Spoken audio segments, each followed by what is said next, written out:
Oh, I didn't push hard enough.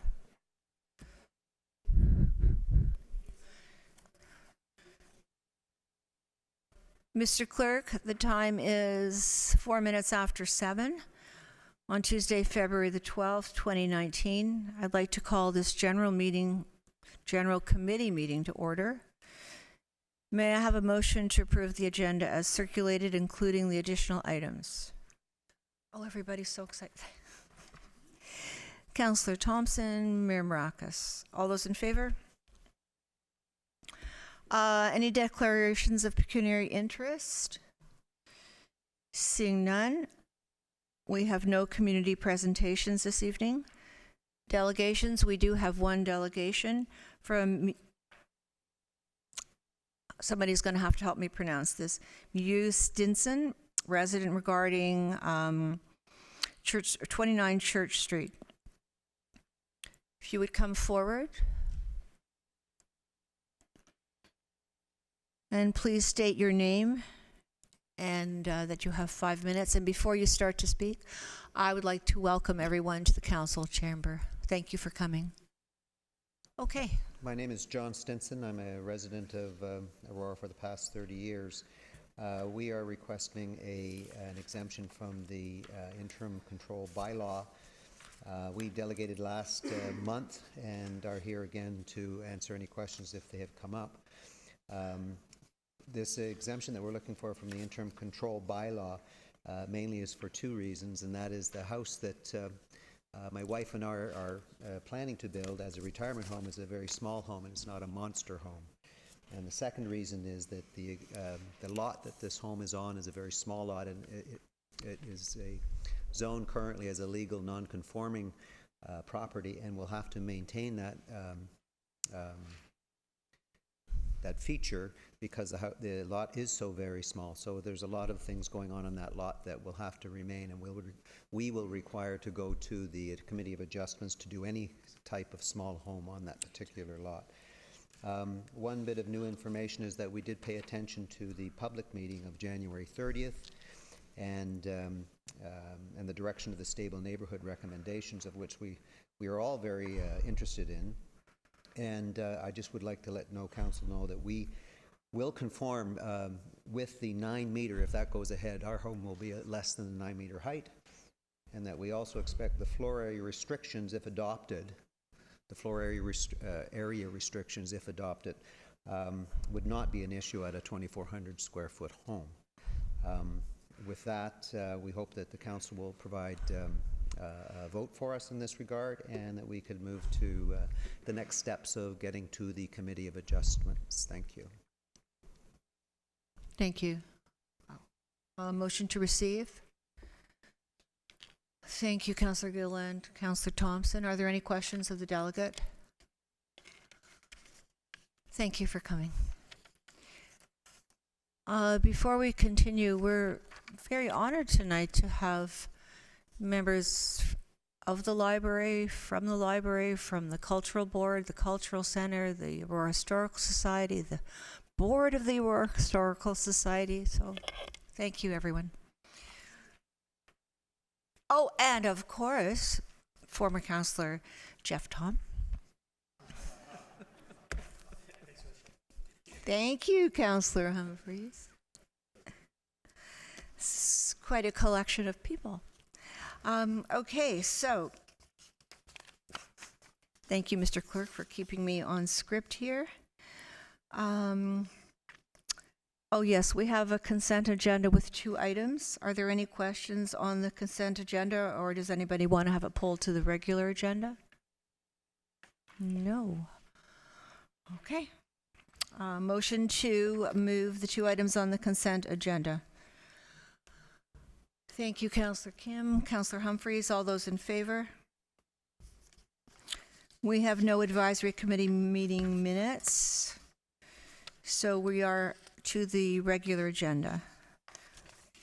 Item number 1, we'll go in, well, I don't know, Mr. Clerk, because there seem to be so many people here for so many things, but a lot of them are here for number 1, so let's start with number 1, which is Library Square project update. do I have to have a motion?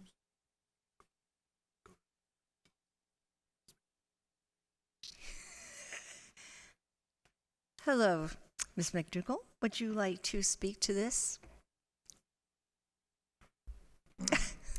Thank you, Madam Chair. Certainly. This evening, tonight's agenda before Council and the public is the Library Square project update. The last time this subject was before Council in the formal setting of Council agenda was June of 2018.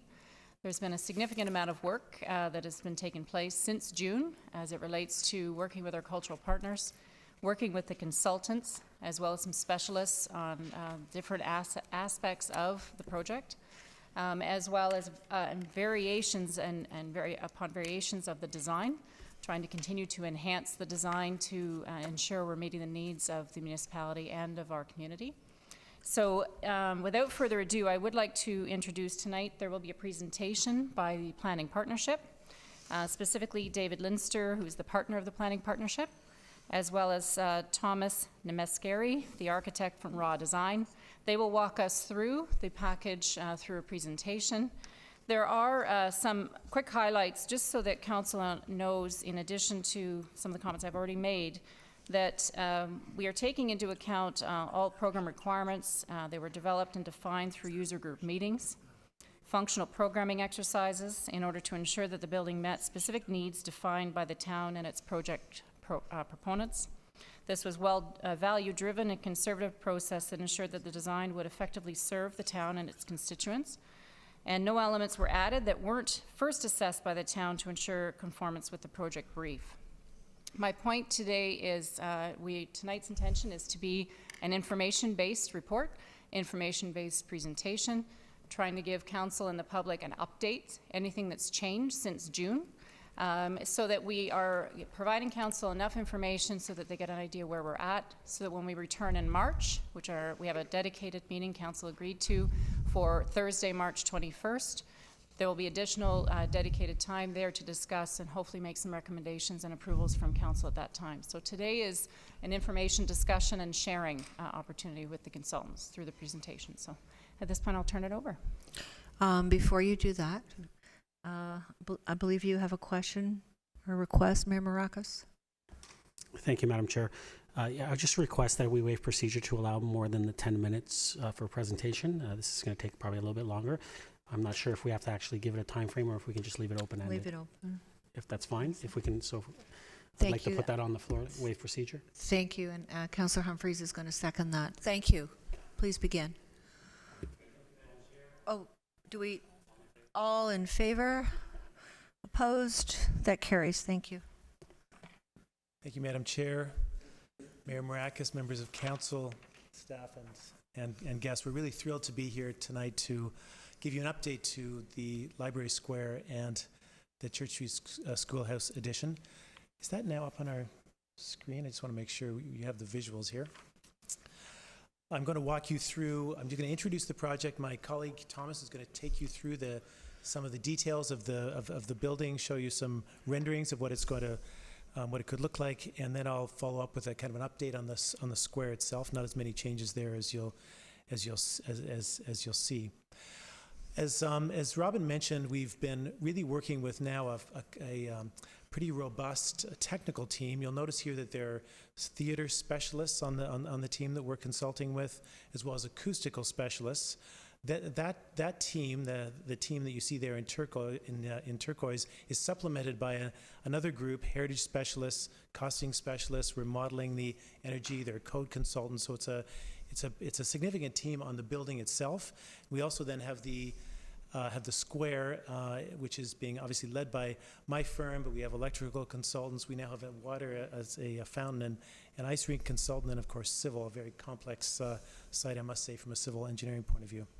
Of course, going back and thinking again about the significance of this project and the significance of this site really is the heart of Aurora's cultural I would say cultural district in the downtown, a very strategic location with hope that maybe even a stronger connection at some point in the future could be made to the town park. But and of course, our presentation will focus on the on this area, and really the entire site. I'll give you an update on the parking, the building, and of course the square itself.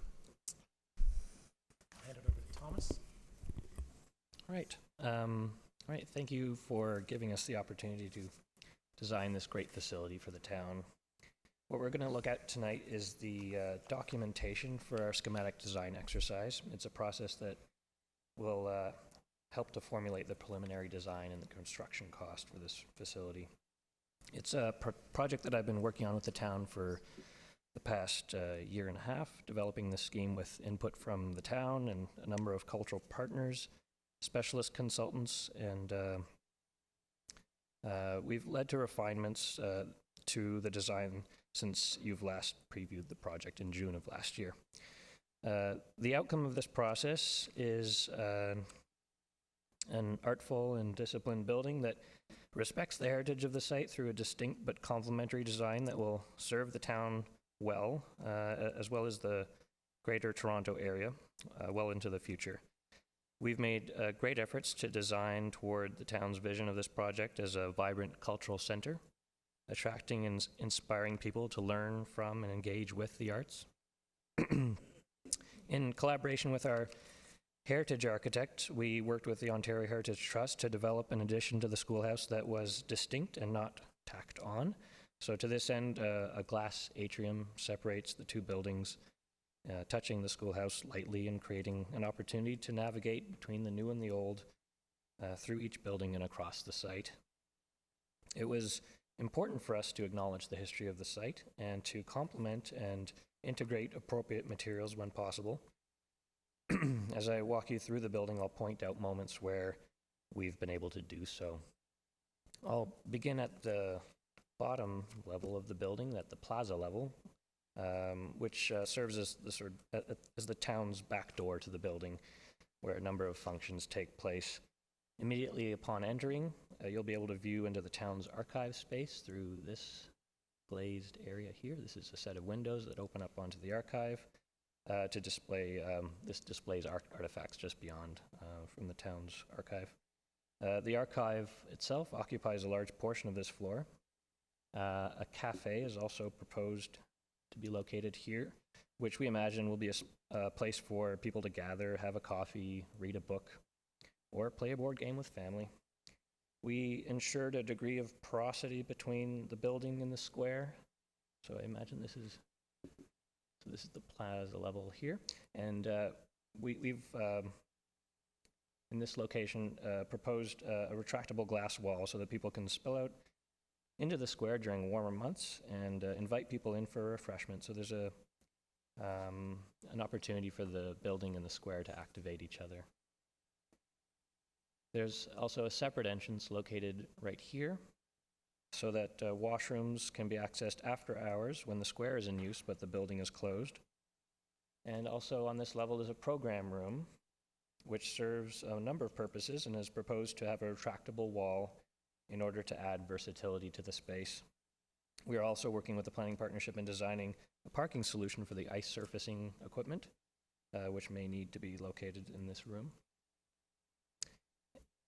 And here in this view, we can see how the atrium acts as a circulation element across the height and width of the building, so through the site and across the height of the building.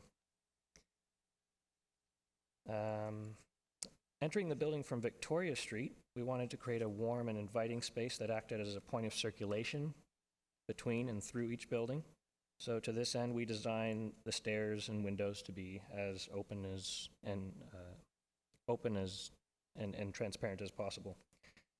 A bridge connects each level of the schoolhouse to the new building. At these points, the same maple wood flooring from the schoolhouse continues into the new building. Walking up the first set of these bridges, a reception area here invites the public to learn about activities taking place within the cultural center.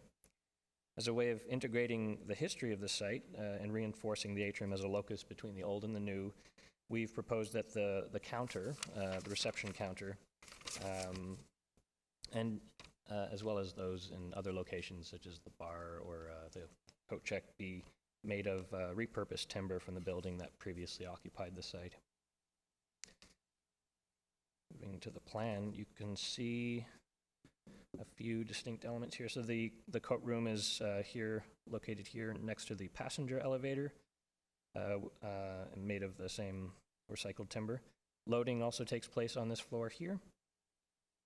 And 3 distinct functions are served. Those are the main functions of this floor. And we'll start with the Performing Arts Dance Studio with mirrors, curtains, an audio system, and a retractable wall in order to add a degree of versatility to the space and reconfiguration for smaller groups in attendance. Visual Arts Studio with sinks and tables and chairs and a retractable wall to allow for the space to be reconfigured similarly, as well as a multi-purpose room which acts as a breakout room for meetings and rehearsals. And this chart here gives you an idea of the potential uses of each of the major components within the building. Actually, I'm going to skip to this point here, to a view of the Visual Arts Studio, just to give you an idea of the type of space it is. And here you can see the retractable wall in its retracted position and kind of millwork in place. And this view here is that of the dance studio, showing you the kind of space here and the dappled light that comes in from behind the veil that would surround the building. I'll show you that in a moment. So going back to this, we did strive, as you may have noticed in those previous images, that we tried to integrate plenty of natural light into these rooms. Moving up through the atrium onto the second floor of the building, we approach the performance hall, which has undergone a transformation since council last reviewed the project. In this slide, here you can see the relationship of the crush space and all the ancillary functions to the theater space. Yeah. Sorry. Oh, it just skipped. It's the cursor. This space here, which is a sort of pre-function space, just outside the theater space. In this slide, you can see a cross-section of the hall in its theater configuration, showing the retractable seating system here, and the retractable film screen, the acoustic treatments, as well as the relationship to all the ancillary programs, such as the green room, the AV booth, which is over here, green room over here, and the back of house area, just behind the theater space. Of note in this slide is the removal of the retractable wall in this latest design, which had caused complications to the acoustics of the room and was deemed not to bring the greatest value to the town. So moving into the theater space, we continued to use the same maple wood that is used within the schoolhouse throughout the theater, and it's used in here as panels that are faceted they're faceted as acoustic diffusion elements on the walls and ceiling of this room. So in this slide, we can see the changes that were made in response to input from our theater consultant, in which they pointed to a deficiency in the previous stage size, and specifically its inability to meet many of the town's expectations for a versatile venue for stage and musical productions. So subsequent to this input, the building was extended in east-west direction by 1.9 meters. And to reinforce this difference, they had produced a set of diagrams to indicate the size of the proposed stage area with venues of similar size, or similar seating capacity rather. Clearly you can see that the proposed stage was going to be inadequate for the types of functions that were proposed. And so there was limited stage depth. These next couple of slides give you an idea of the reconfigurability of the space, allowing for up to 192 banquet seats, or 90 seats in this conference configuration. There's AV equipment proposed for these configurations that will serve those functions and support those activities. Here, a view of a cross-section of the building, just indicating how much we've compressed within the height of the building, and really this was it was a great challenge to ensure that all the programming requirements were met within the height of the building, which we made attempts to meet the schoolhouse height with. So I'll speak to that in a moment.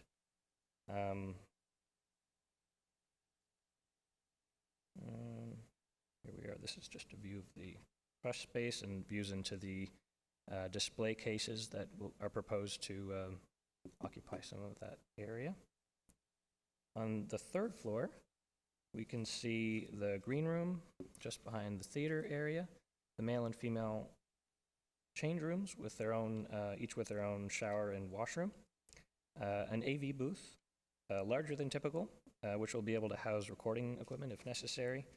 And I also want to point to a study that we're going to be undertaking to explore whether galleries or balconies could be introduced at this level as well, as a way to add additional seating for up to 28 audience members, which would involve potentially extending the north portion of the building by a meter. This is the theater grid level, which I just wanted to point out how we did make great efforts to ensure that the building size was not greater than that of the schoolhouse whenever possible. And the next slide will give you an idea of how the two meet. So we had initially explored the use of a catwalk design in the theater, and it was determined that we could lower the building height by switching out a catwalk design to a grid design, which would support the theater lighting and AV equipment. So the roof of the proposed building is now the same height as the schoolhouse roof. And I'm just going to take a moment to talk about the exterior of the building. So we had spent a good amount of time with our project consultants ensuring that this building would meet the high standards of sustainability that the town expected from this project. So to this end, we've worked with our envelope and mechanical consultants to propose an energy-efficient building envelope, including thick insulated walls, triple pane glass across the building, and that was to manage hot and cold extremes. We're also proposing that windows be treated with a bird-friendly frit pattern, designed to bird-friendly guidelines, which will act as a deterrent for bird collisions. On the sloped top of the roof, the sloped top of the building, we've proposed a green roof of grasses and sedum that will act or provide insect and bird habitat, as well as manage rainwater across the site. And in this set of elevations, you can see that the two levels meet, the two roof levels. So I'll now take a moment to look at the materials proposed throughout the building. We proposed a subdued and rich and textural color palette, and we tried to respect the qualities of the schoolhouse in doing so. So we've proposed a cool gray board form concrete, which is distinct but complementary to the original stone and brick work of the schoolhouse. At the theater level, we've proposed a veil of perforated copper metal in a diaphanous pattern, which can be seen, the effect of which can be seen, or could be seen in that dance studio view that I showed you, which will develop a patina as it ages and will add warmth to the building over time. So in these views, you can see the Victoria Street elevation. These interior views give you an idea of the really simple color palette. Really, it is just the concrete, a slate tile for those floors that don't continue out of the schoolhouse level, so where it isn't maple wood floor, and the same maple wood being used for the ceiling, which is following in a sort of Nordic tradition influenced by architects like Alvar Aalto. So in concluding, we continue to work with the town in developing the design of the building, looking for opportunities to add value and manage the building cost wherever possible. To that end, we're exploring and comparing different building assembly types and working with the town to integrate versatile spaces that can be reprogrammed to suit various functions. Thank you.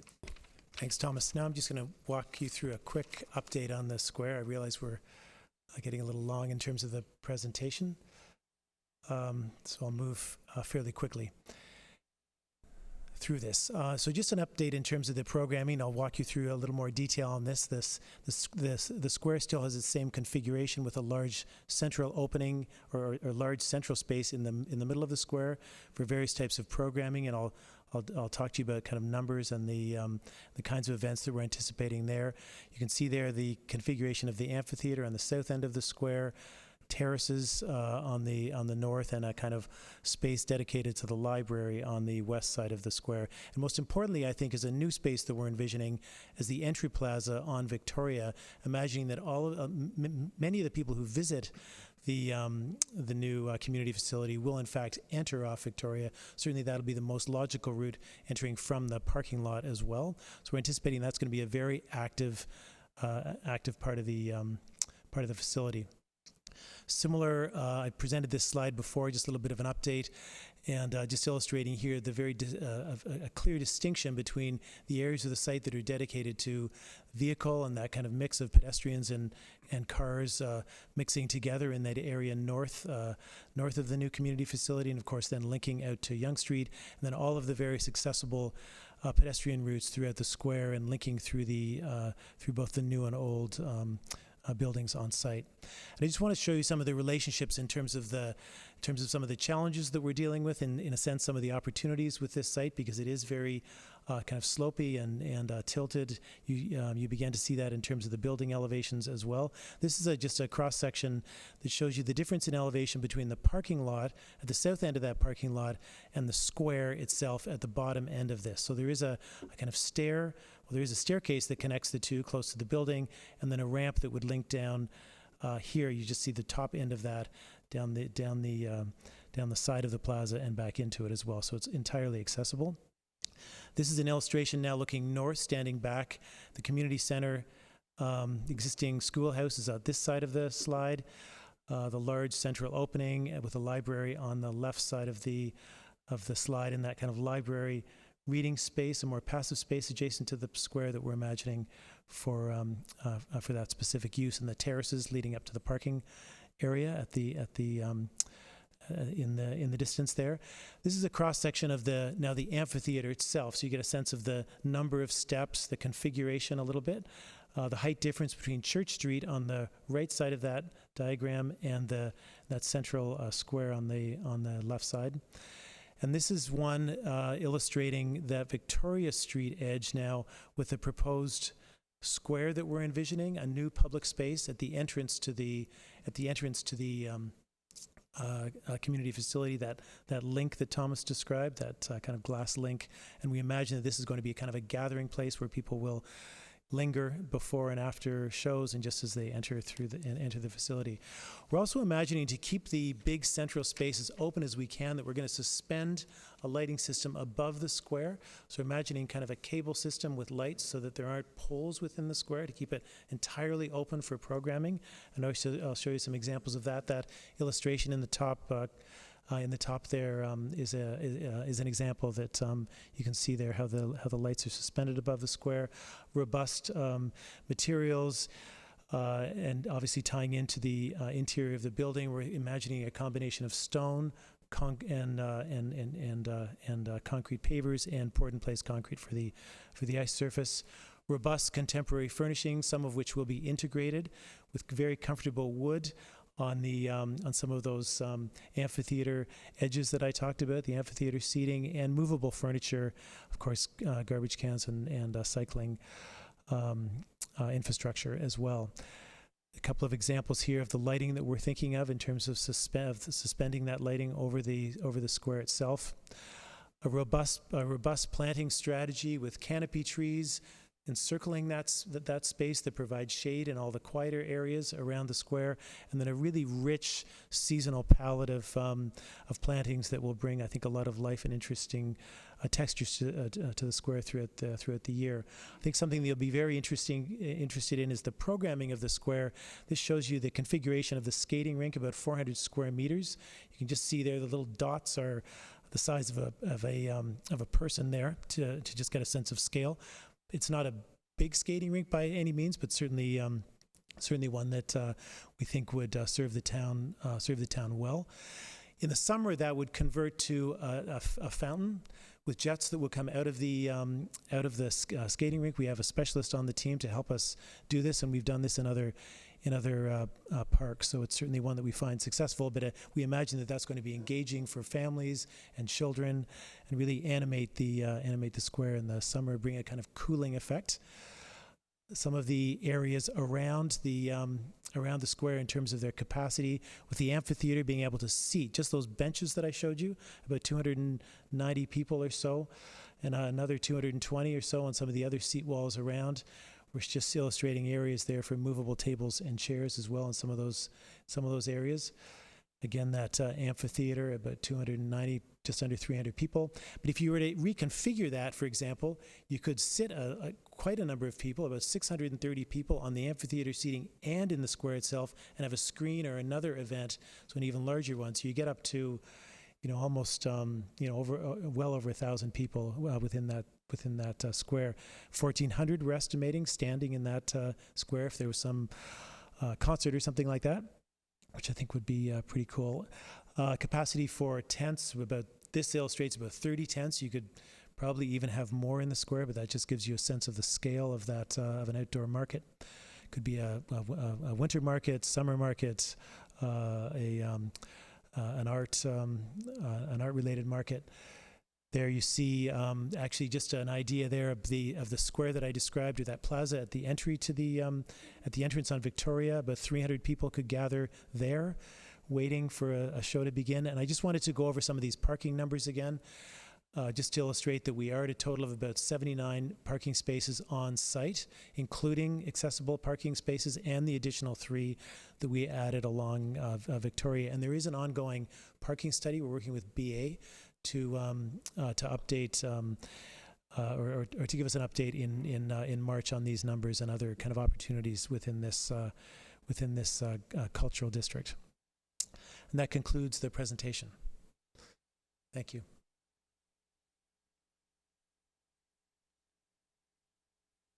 Would you like me to just speak to the schedule for a moment, or should we answer that during question period?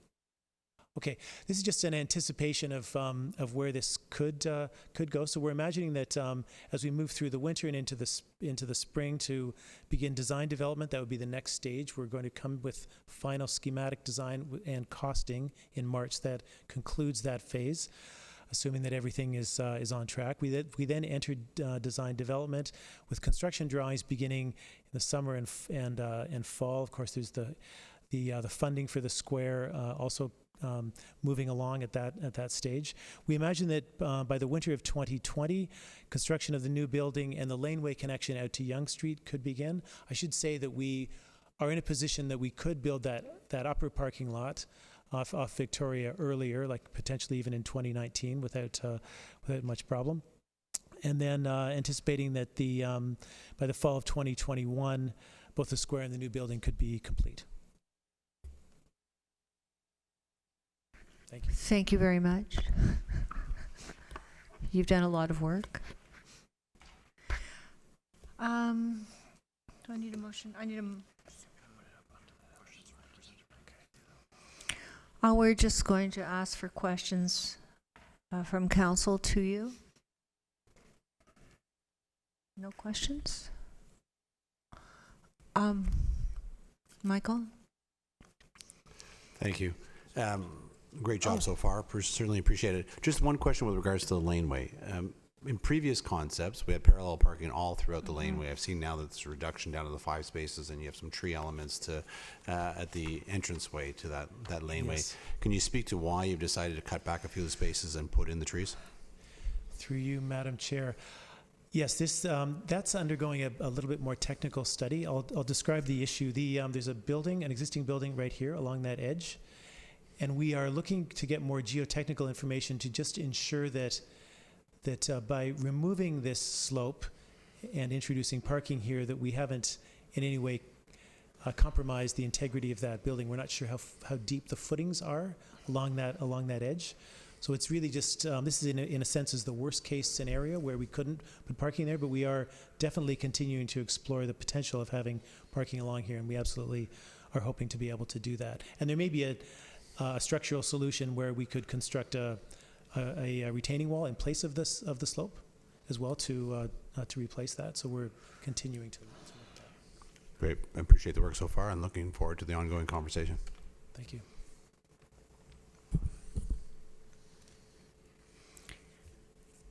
Councillor Kim? Thank you. Great presentation. And my question is, during the summer, you have the water feature, which certainly seems to be covering most of the square. Can we assume then that there's a concrete or some kind of hard cover when we have instances where we're going to have some celebrations or festivities that people will be going on top of the water feature? So is there a covering, I'm assuming? I'll describe that as best I can without having the technical details here.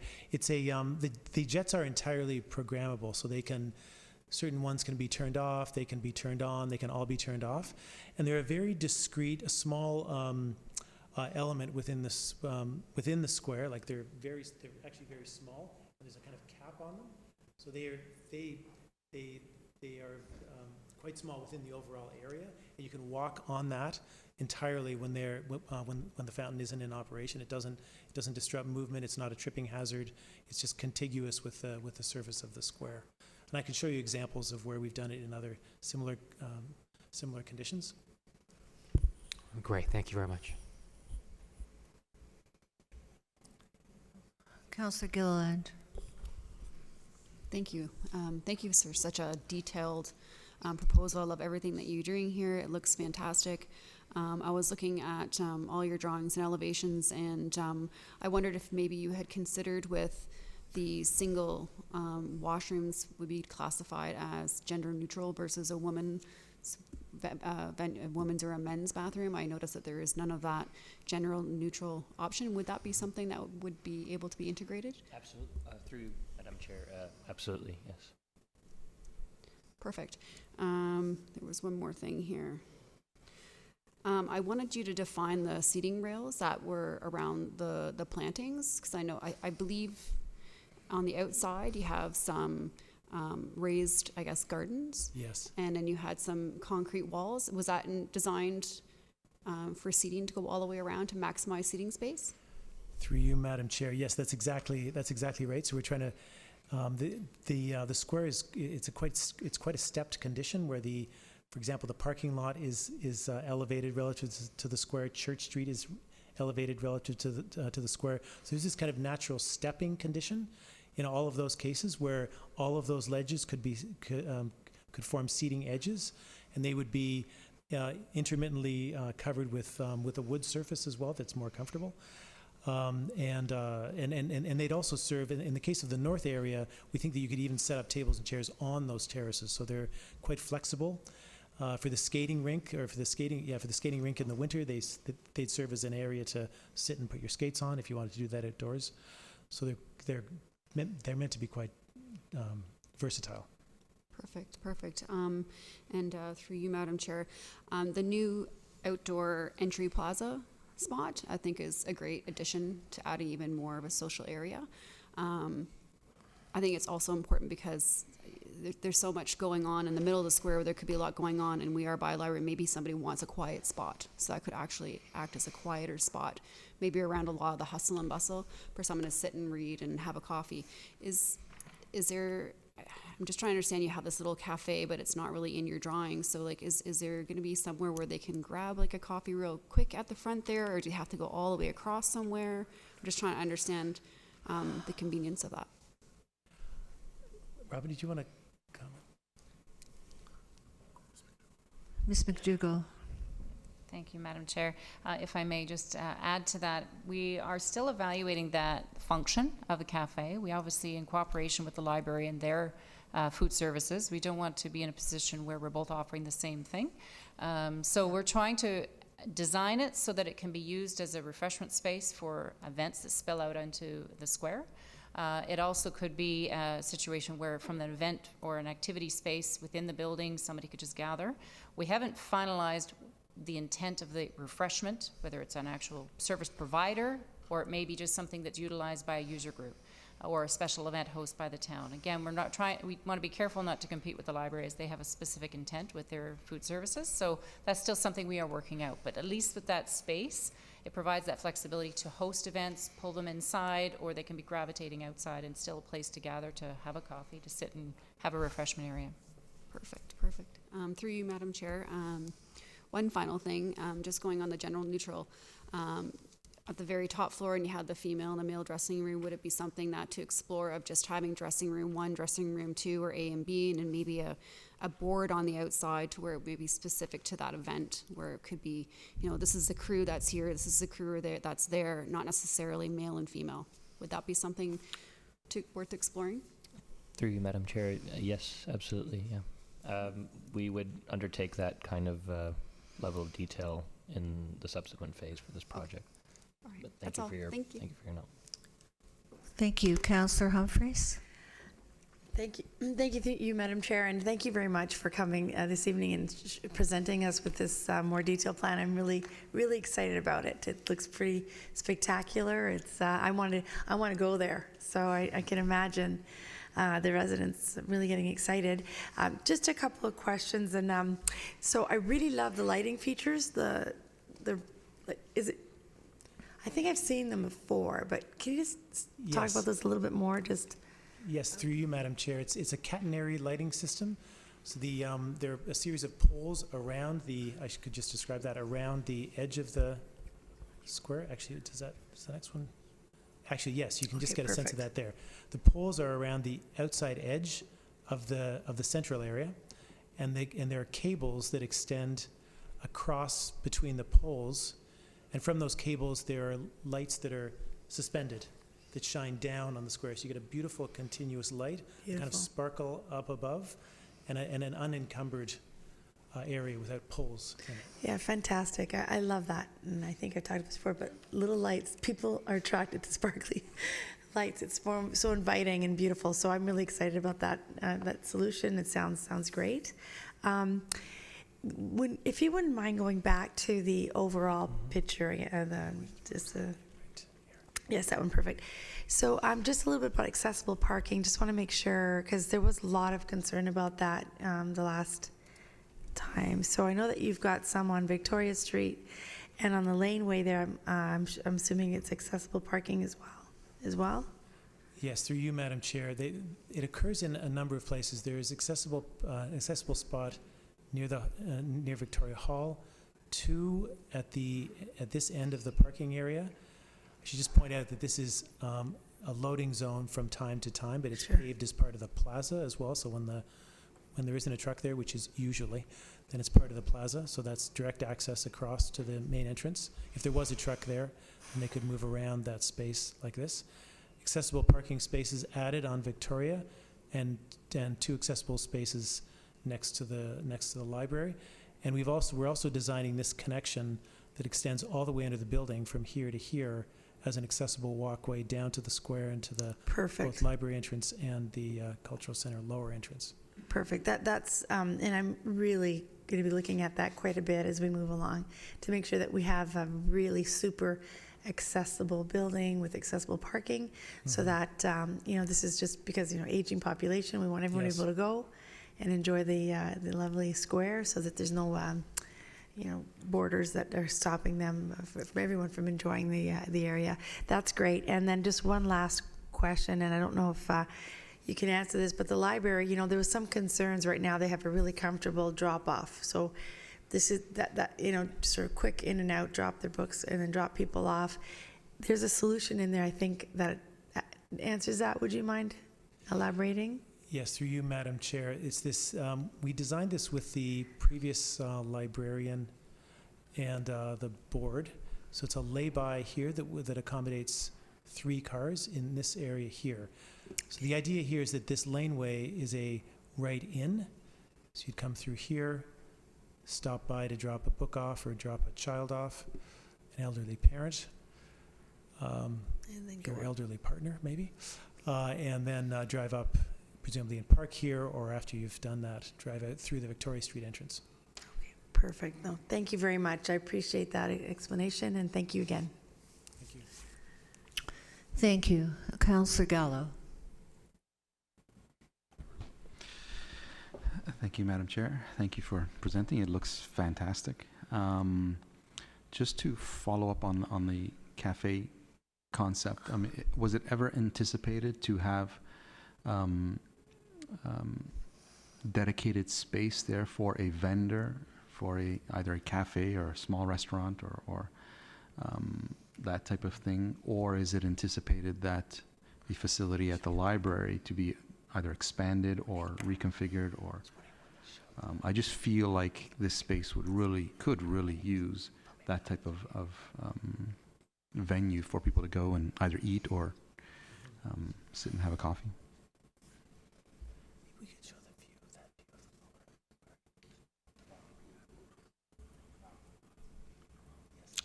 the Thank you. Ms. McDougall? Thank you, Madam Mayor, or Madam Chair, pardon me. With regards to the cafe, again, we're contemplating that. That's certainly, we're trying to house it and fit it so that it could be a refreshment area in cooperation with the library. Again, we want to be as a cooperative cultural partner in this relationship, and certainly with the library locale close to the Yonge Street. It serves a distinct purpose for the Yonge Street and certainly for businesses popping in and off Yonge Street. As far as this facility goes, I think it's going to be a bit of a lesson learned operation once the facility is up and operating, what the capabilities are. But we want to fit it up so that it has that versatility. So if we recognize that there is potential there and we want to go down that road, that it's capable of doing so. May I just add, Madam Chair, just a further, I just wanted to point out this slide that we have up on the screen, just illustrating the area to the left of that image that we're imagining, like a kind of flexible area, but it could incorporate a bar or some other food service configuration. So that's the area we're thinking of at the plaza level. I guess through you, Madam Chair, I guess I'm envisioning something a little more elaborate and perhaps even generating some income if a particular vendor would see this as something attractive. There could be a revenue source. Because in the drawings, I don't see a space for any of that. I mean, unless you're going to close in that open space for a vendor to operate, you know, it's hard to do that after because it's just an open space, and how would you close that up afterwards? Just some comments. Okay, thank you. Councillor Thompson? Thank you again, through you to the presenters. With regards to the performance space, you talked about it being a 250-seat theater or performance hall.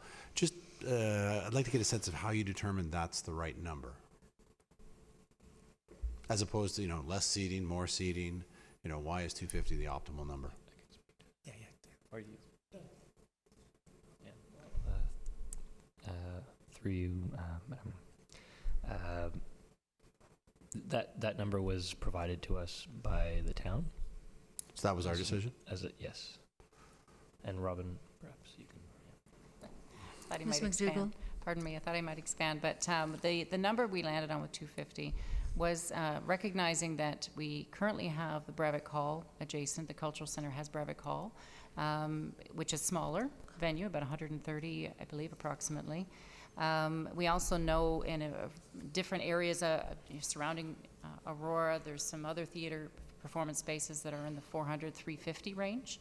So it's a bit of a niche area that's not quite serviced yet. And we currently have a survey out, or finishing, it's closed, but questioning that and just to give it some validity with our user groups and other cultural partners as to the seating capacities of which they're wishing to go for. So we want some validity as well as to that our cultural partners in fact want 250 and that's what we're pushing for. We believe it's the case, but we want to hear from them, and we will be finalizing that information and bringing it back in March. Great.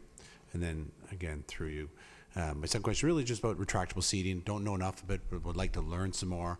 I guess my only concern is that for convenience, you might be sacrificing a little bit of comfort. Where can I find more information about retractable seating? Specifically the comfort levels? Well, I guess, or just other venues that might be using something similar product that you're looking at, just to learn some more about it. That I do know a good example, and that would be the Country Day School. And Robin, Any others?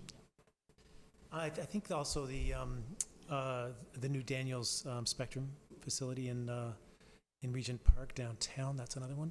There are several, and we're speaking with different. I guess Thomas, to you, a few different suppliers, but they've made great advancements since the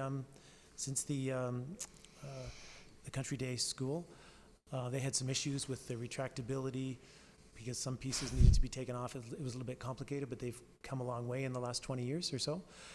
So these systems are quite efficient, and we could show you examples of those. Great, thanks. Through you, Madam Chair, I was going to say, we do have a sample available if you'd like to sit in such a chair, the one that we're proposing for the building. Bring it back. Sure. You could bring that. Yeah. Bring it in March. Mr. Mayor. Thank you, Madam Chair, through you to presenters. Thank you very much for coming this evening. Each time you guys come here, it gets better and better. From my point of view, I look at this, and this is, it's incredible. I think that there is some minor tweaking that we can look at, and some things that we would possibly like to add or maybe subtract. So I'm looking forward to those discussions in March. One part that I really, really like from looking through this presentation so far is the fact that we're repurposing materials from our older buildings. And I'm hoping that we are also looking at possibly using some of the wood from the old armory as well. If that can be incorporated as a feature wall somewhere within this structure, I think would be incredible. But that aspect of it, I think, really lends itself well, and will speak volumes as far as promoting and preserving our heritage aspect. So thank you for the presentation, and I'm looking forward to our discussions in March when we look at how we can move forward from concept to reality. So thank you very much. Councillor Humphreys? Nope. Councillor Gilliland? Thank you. Through you, Madam Chair, just a quick question, just through the presentation. Where specifically was the maple flooring? Because I noticed there's a bunch of different kinds of material used, so I just wanted you to clarify that. Sorry, could you repeat that? Where exactly is the maple flooring? Is it in like studios? Is it in the high traffic areas? Okay, through you, Madam Chair, I will point to their locations in the plans. So,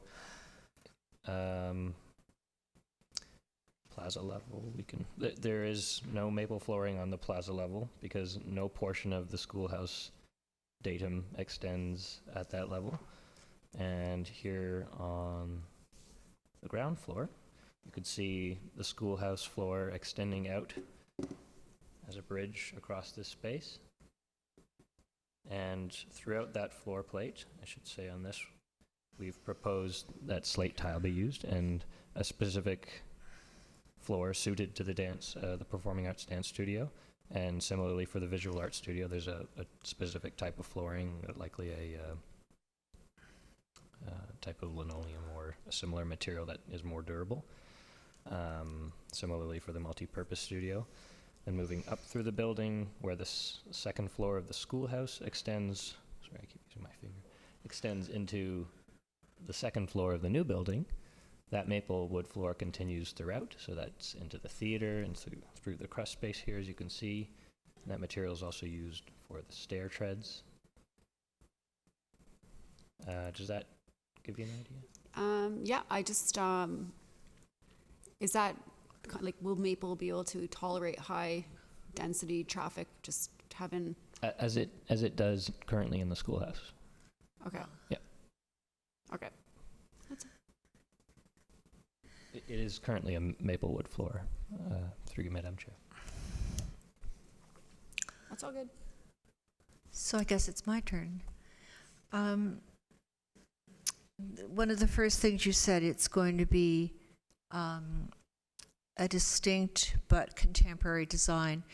I would like to see the coloring of the, I want it to be modern and special, but I would like the coloring that we use to complement the colors in the Church Street School, and I don't see that that's happening.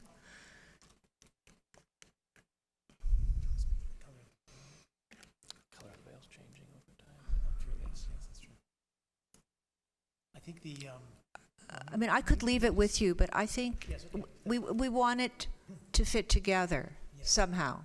And I think an easy way to do that is with the coloring. I mean, it is a priority of ours to make it distinct, as you've said, but yet to mesh them together as one composition as well. So that's absolutely a priority. So we can come back in March with more detail on that. Thank you. And we had a very long discussion last term about copper roofs, and we actually decided against one, partly because it was expensive and wouldn't wear as much as long as we thought. And then we'll have the green color of the copper, which will not complement the Church Street School in any way.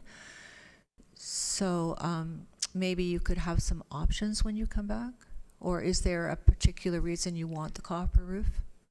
Well, we're looking at, through you, Madam Chair, we're looking at patinating metals, so that may include brass as well, but copper appeals to us, the way it's going to change over time. I would point to how this material is being used in the building as a veil across the actual building envelope. So behind the copper material, this expanded metal material, is the building envelope, the insulated metal panels, and that it's not being used to protect from, well, it's not being used to shed water off the building. And it's also a thicker material that doesn't, it will not degrade in the same way over time. And we were hoping for something that would get richer and richer in color over time, and I believe the terms I used were distinct but complementary. So it's complementing the heritage of the schoolhouse, the way it has aged over time, and how it responds and respects the heritage of the overall site.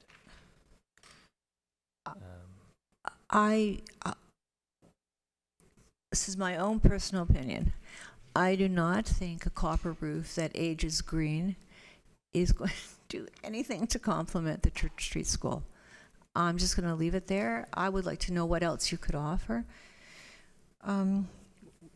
Through you, Madam Chair, we're also exploring other metals that change over time. So brass, for instance, is one that turns brown. There's also Corten material that can be explored that turns similar brown. Well, I am wearing my glasses, and the church looks gray and beige to me. I don't have the best eyes. You were talking about the building envelope. You have a specialist for the building envelope, apart from the architect. Can you say what a building envelope designer does? Does that mostly have to do with energy conservation? That's correct, yes. And also defining the types of assemblies that are used. So for instance, the type of glazing that is used in the atrium space is proposed to be a spider joint system. There are different ways to manage the height of such systems, either with glass fins or with cable structures, each producing a different aesthetic effect. So they inform the technical details of the design of these features, the building envelope features, and help work with the architect and with the energy modeler and also the other project consultants in ensuring the sustainable qualities of the building envelope and the overall building design in terms of energy efficiency. And of course, like all municipalities, we want it to be very energy efficient. And we also want it to be able to withstand severe weather storms. That's very important. The width of the atrium is I think I misunderstood. To me, an atrium is like a glass enclosure like this. It's going to be windows at the top? It's proposed to be glazed throughout, yes. That's a triple glaze system that would be reinforced with steel members. So how, So they have to withstand wind loads, also seismic loads that may inform the overall building design as well could you just show a picture of it, please? of the atrium. Or we could do it, we could do it on, well, yeah, we got it a bit late, thanks.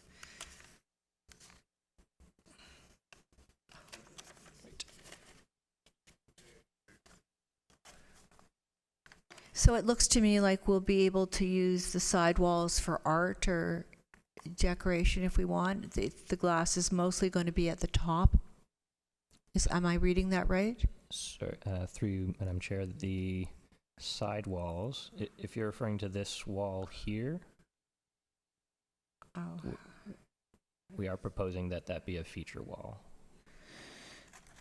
Thank you. Again, the same comment about energy efficiency.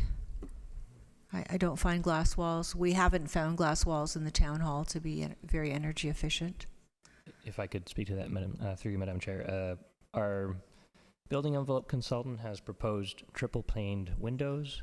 We're also exploring low E options, but we're currently looking at a very well insulated building envelope to meet the high standards that the town is expecting for energy efficiency across the building. Triple pane windows are increasing in use throughout North America and have been used for a while abroad to manage energy across building envelopes.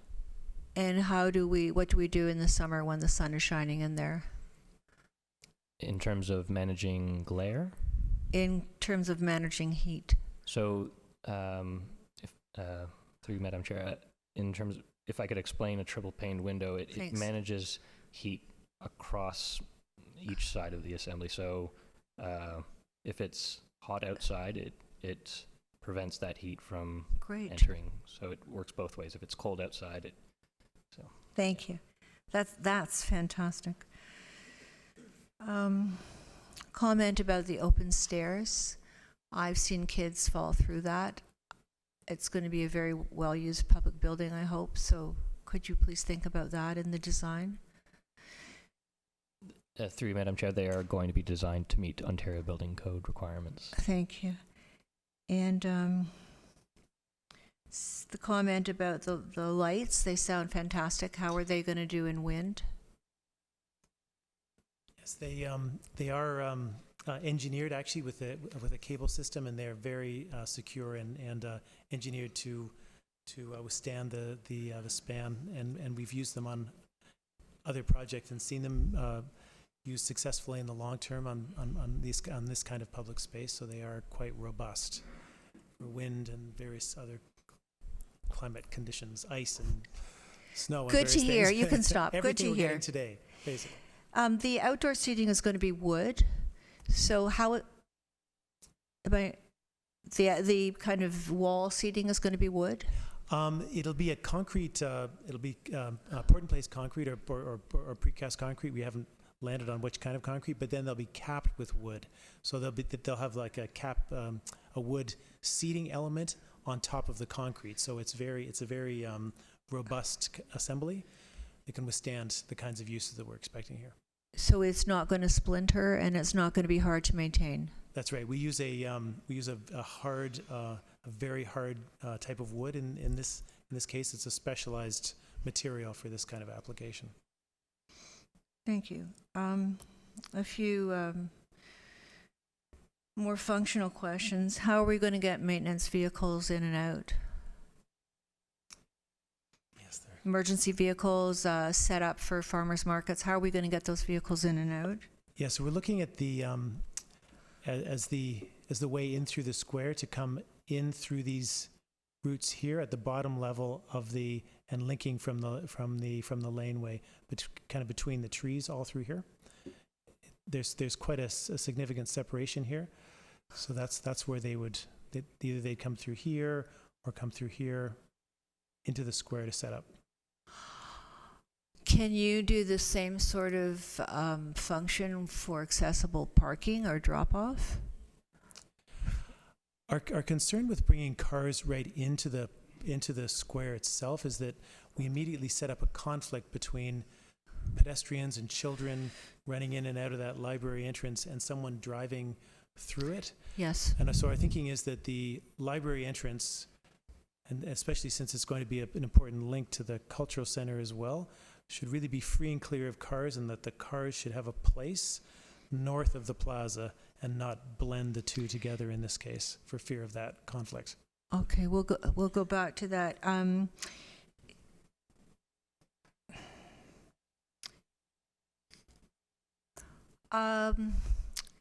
Everybody wants a fountain. That was the only thing that all of our public consultations agreed on. Where are you going to put a fountain for us? Well, we're designing actually the square as a fountain, No, where are you going to put like a fountain? like a. These are jets of waters that are water, right? Yes. It's like what? Yeah, I have not been to the Bellagio, although I hear it's fabulous. There. We have jets of water in our town park for the kids to play in. It's not a fountain.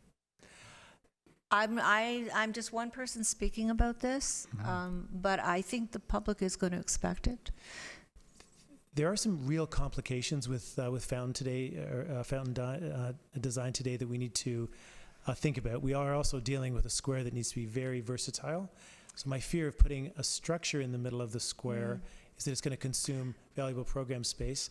I'm also concerned, for example, you can't have standing water in a fountain any longer if children or anybody engages with that water. There are very strict controls now around that. Thank you, and I didn't make myself clear. I don't mean a fountain standing in the middle of the square. I mean running water somehow coming out of a wall, some sort of a water that doesn't squirt up from the ground. I can look at that.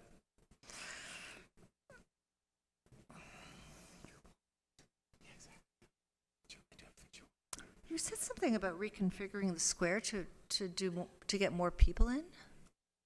No, I'm saying that the configuration that we have here accommodates a broad range of Thank you. activities. And where is the stage going to be, if we want to put up a stage? Yeah. We're looking at different configurations and powering different configurations so that we could, for example, have power here for a larger event, for a stage that could be set up there. We could also have power for another stage that would be set up right here, so it would be somewhat more intimate, I think, if the stage was set up here, more of a kind of theater setup as opposed to more of a small concert setup where you'd want more space in front. So the idea is to power and have the infrastructure in both scenarios, for both scenarios. And that will be something that'll be I'll speak to Robin about that. My last comment is I'm not happy about the accessible parking. I'm sure the library is not happy about the accessible parking. I'm sure the library is not happy about the parking at all. You have to do better. I will not vote for this if this is the way the parking's going to look. We have too many people who want to use the library. We have a lot of seniors. They're already having trouble. You have to do something for them. Provide a valet service. Do something. Ms. McDougall. If I may, Madam Chair, just a quick highlight for Council's direction in June. At that time, part of the resolution, actually, Council made a point at that time to add a recommendation in June to try to address additional accessible parking. And it was specific to state that they wanted additional, that on the eastern side of the property, at minimum, 3 accessible parking spaces be installed. So that was Council's direction at that time, and that is what the consultants have done. So if there's more, we can certainly do that. I just wanted to point that out as far as the direction and what we've achieved. If there's more to be done, then we can do that. That accessible parking is going to accommodate the cultural center, the new community cultural building. It is not in any way going to accommodate the library patrons because the library is on the other side of the square. And the comment might have been about accessible parking, but I remember looking at you and you agreed with me. There is now parking there for 16 cars on the east side of the Church Street School. That's very important parking.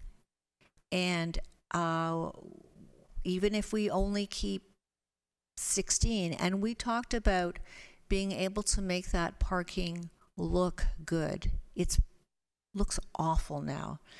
But to have a whole bunch of trees and take away 13 parking spots, it doesn't make sense to me. We can figure out how to get the trees in there.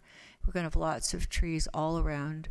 And I'm a big tree person, but I think for all of the seniors who are going to be using that, who are not, who don't have accessible issues, we need them to be able to park there because then they can get into the whole area without having to do this whole, because as you said, there's so many, the grade, it's a difficult space. I mean, do we want all these people perhaps with walkers going down this steep grade to get somewhere? It's flat parking next to the Church Street School, and certainly at least at the very beginning, I think we should leave as much parking as we can there. And if it doesn't look good, then we can decide what to do about it. But it's very functional right now. Thanks. Councillor Marakis.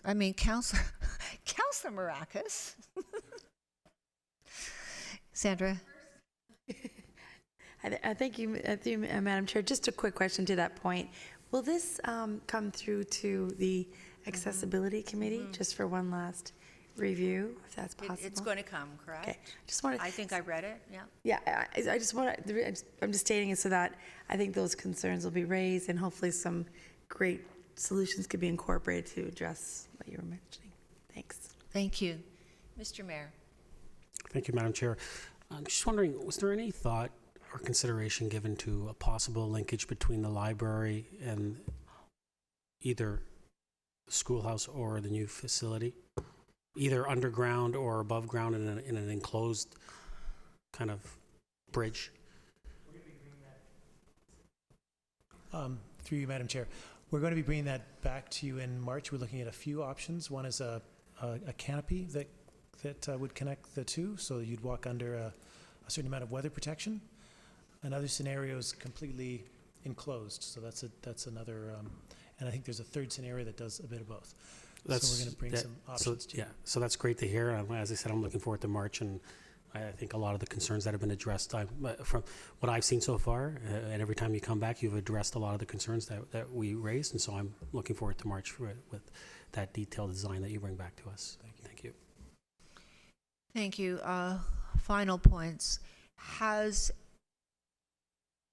anybody looked at the foundation of the Church Street School? There is water in the basement.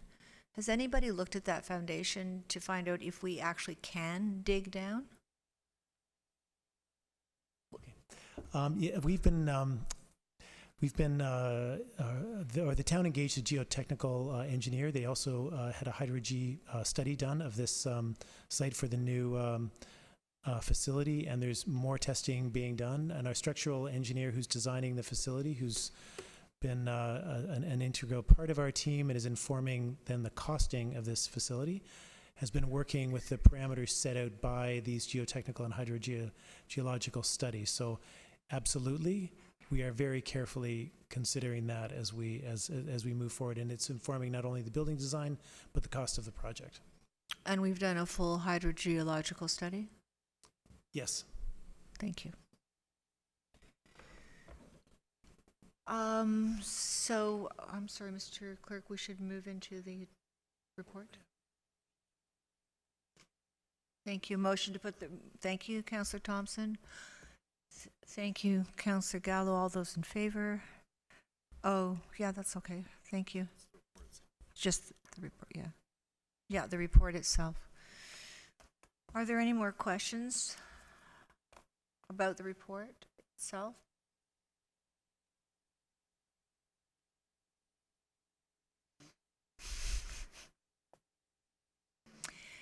Ms.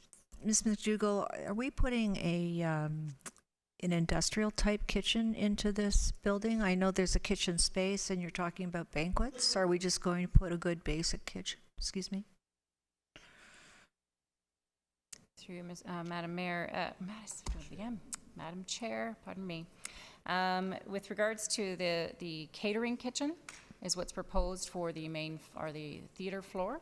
It is not a full kitchen, but it would be certainly suitable for a catering company to come in and service a full banquet or an event that takes place. But it's not going to be a full industrial Okay, good to hear. service. Is it going to be on the first floor? Through you, Madam Chair, no, the catering kitchen is up on the third floor, or the performance floor, sorry. No, I think it's on the first floor. Oh, pardon me, I'm getting my visuals, my floors backwards. Pardon me, if he can, he's gonna try to pull up the visual. I guess it is on the first. There is elevators. Yes, I was trying to figure out the path. So it'll be on the plaza floor, and they'll go in the elevator up to the. Thank you. With respect to the snack bar, cafe, I want to be really careful not to infringe upon any business that we could get on Yonge Street. Like, we really want to try and revitalize Yonge Street, so would like to be careful about what we would put in there. And I know that hardly anybody uses the library cafe, at least not when I'm there. They might buy a cup of coffee or a sandwich. It's not really a money maker of any kind.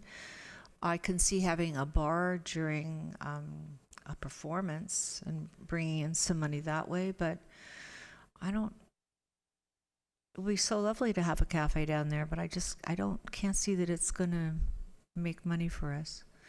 But again, part of the discussion.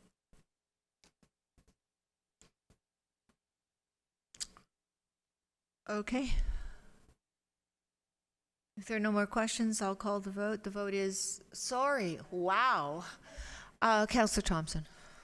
You through to Mr. McDougall. Mr. McDougall, in the report you identify a second granting opportunity, the Arts and Heritage Legacy Fund. Is that provincial or federal? It's federal. Do we know if there are any provincial opportunities? Have we had an opportunity to talk to our MPPs? Sorry, Ms. Sorry, through you, McDougall. Mr. McDougall. Oh, I'm looking back over here. Mr. Mayor. Thank you. Actually, our CAO and myself sat down with both our MPPs, and we've had discussions, and we're looking into possible funding opportunities from the provincial level as well. Great. I just think it would be a project of this significance. It would be nice if we had fundings from all three levels of government. Thank you. Councillor Gallo. Thank you, Madam Chair. Just one quick question in the report. It's on page 5 of 10 of the report. Just it speaks to the approval of the addition of the ice rink would be required to proceed, and I'm not sure if there's a whole bunch of other things that we need, and it'll come out in the next report. But that's the only one that kind of popped out. Ms. McDougall. Thank you, Madam Chair. That was highlighted in that as it was worded similar, because the recommendation and approval back in June of council at the time when they approved the outdoor square design did not have the ice rink. So it is through our evaluations and speaking with user groups as well as staff and the viability of that space being activated year-round, it is staff's desire and recommendation to put an ice rink in there. So that's a specific request to have council evaluate that recommendation and ask for the approval of that space with an ice rink. So that would be something we'd be asking in March. Okay, so in the meantime, we're, I guess, planning for it so that we can have some kind of at least a concept to be able to either budget and give a sense of where and all of those details. Absolutely. We want to vet that idea through from a costing perspective as well as design. All the amenities that may be needed for it, is from a refrigeration system to the mechanical building, as well as from an ice resurfacer necessary, where that can be housed, trying to facilitate that discussion, and we're working through that now with the consultants to bring that back in March. Okay, thank you. And then maybe I'll ask in March, maybe why council didn't approve it then, but with further detail, we'll go through that. Councillor Humphreys? Thank you. Just one quick question through you, Madam Chair. On page 7 of 10, it talks about the project management model, and I know we'll probably have more details of this in March. I read it over a couple of times, and I'm sorry, Ms. McDougall, I should have mentioned this when we were chatting, but it looks like we're going to assign senior staff, but leave the project management to the contractor. I just want to make sure we're comfortable with that at the very end of the day. Like, I think having a senior program manager, project manager in such a major building would be really key. I don't know if you have any further comments or if you're comfortable with this model that you're looking at. And then maybe we can, or if you don't, we can talk about it in March, but I just want to make sure. Through you, Madam Chair, do you think we can get comments from Ms. McDougall? Ms. McDougall? Thank you, Madam Chair. Just to maybe reiterate from what I tried to describe in the report is with the town embarking on a project management model, the Library Square being one of our, the next largest capital project we're embarking on, we want to use that as our first step at pursuing and using the project management framework that has been typically used for large projects. And what I meant by in the report, we would be looking to procure a project management firm to lead that project, to oversee all actions of that project, to keep on track of all of the expenditures, change orders, managing the products, managing the consultants, and as we process through, while the senior staff member would be staying as a direct contact with that project management team. But then even inside the municipality, there are still responsibilities with additional functional leads within each division that has, whether it's IT, whether it's finance, whether it's engineering, there may be different functional leads that have to come to the table at different parts of the project. So there's still a lot of town internal engagement. It's just there is a firm that would be hired to dedicated to this project as part of their obligation. Oh, okay, thank you very much. I appreciate that. Thank you. Thank you. And actually, nobody's asked about the bump out. The design that we saw, that includes the bump out, and that's the one bump out, not the one to accommodate the extra seating. Thank you. Thank you. Yeah, it's correct. The bump out that you've seen in the designs today showed to the east bump out, which elongated the space. You did not see the gallery expansion. That was not part of the designs today, and that would be something we'll be bringing to you in March, just as an option for consideration and what the benefits of that might be. Thank you. So you didn't want to have council weigh in on that at this meeting? Not the other seating bump out, but the elongation bump out? Or that's just in the plan? At this point, by all means, council could comment on that as a consideration, but we feel in March, those will be one of the items that we would be putting on as a distinct ask of council to approve or not. There'll be a figure of a value given to that bump out costing while we evaluate the need of it, provide you the needs of it. So thanks to everybody for their work on this. Please work on the parking. Thank you. All those in favor? Opposed? That carries. Yes, sir. Item R5 be brought forward. You may. Do we have a seconder for that? Thank you, Councillor Kim. All those in favor? Opposed? That carries.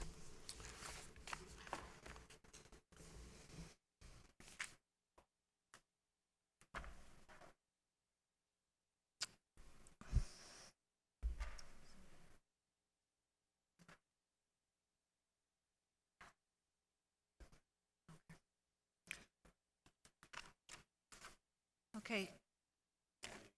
You may. I'd like to put a motion on the floor, not only that the report be received, but also that council exempt the property from the interim control bylaw.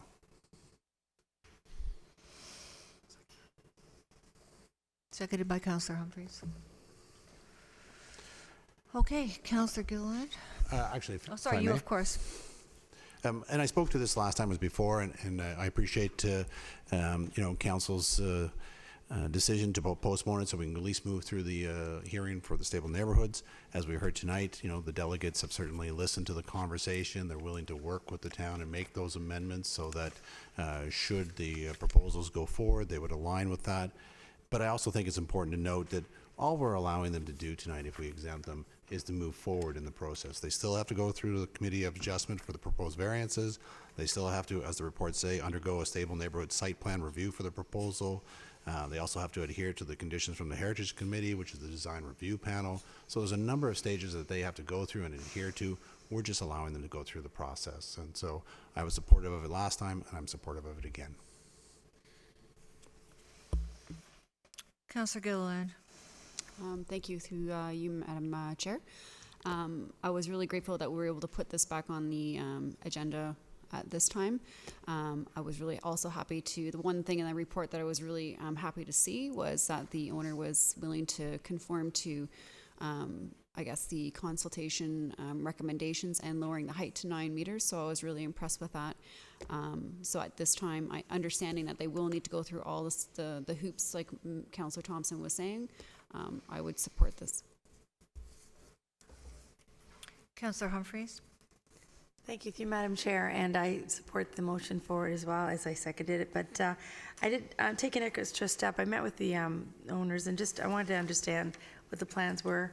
And after meeting with them, I feel a lot more comfortable with what they want to do on this property, how they're going to adhere to all our guidelines, and they still have to go through all those processes. I think we did a very good job in putting in an interim control bylaw, and it still gives it the double, triple check. I think we've gone through that enough for this site, and looking forward for them to move forward and hopefully put up a very nice building that we're going to enjoy in the downtown core. Thank you. Councillor Kim. Thank you, Madam Chair. I think the design that's planned, 1,400 square foot, is by most standards very modest. And so given the 60 by 60 foot nature of the property, it seems like, as the report indicates, that any new construction will be legal non-conforming. So I'm in favor of granting the exemption from the interim control bylaw. Councillor Gallo. Thank you, Madam Chair. Could I just get a sense from the planning department if we've had many requests like this since the interim control bylaw was in place? Mr. Cook. Madam Chair, I believe this will be the second one that came to front of council. Okay, the only reason I ask is that I'm in favor of this. I'm just trying to get a sense of where potentially it could go wrong if once we determine, what that stable neighborhood looks like, and if it ends up looking very different than what we're doing today, it could, be an issue. Having said that, I can appreciate that people need to move along and can't wait, and I'm happy to hear there isn't many of those people. And that it will go through the Committee of Adjustment and all the appropriate channels. So I'm also in favor of this. Mr. Mayor. Thank you, Madam Chair. When we put forward the interim control bylaw, it was never meant to stop someone from, expanding their home. It was more of people coming in and building monster homes and trying to look for variances that would expand the footprints. This is a unique situation, I believe, and I believe it's someone that wants to create their home to live here, and they're looking to have it fit in within our community. And I think that's what we're trying to do through the creation of our Stable Neighborhoods bylaw, is to have homes that fit in within our communities, within those areas. And I think this meets that, and I think that allowing this exemption is something that I'm hearing around the table that we're all in favor of, and so I'm happy to hear that, and so I'll be in support of it as well. So I won't be in support of this. I think that this is exactly what many people in the neighborhood were trying to do was not. This home is in a very prominent place across from the Church Street School. It's a very small lot, it's corner lot, and to have 40% for a 2-story home in this area on this size lot, I just don't think it's appropriate. So I guess I'll be the only one voting against it. So we'll call the vote. Do we even have a motion on the table? We do. Okay. All those in favor? All those opposed? That carries. Does anybody want to pull anything else forward? We're going back to R2. Mr. CA, are we having any kind of a presentation on this? Or is there anybody here to answer questions? Oh, you're going to do the presentation. Well, I'm sorry. I'm not sorry you're doing it. I'm sorry. Listen, this is really important, so I suggest we let Mr. Duran do what he needs to do.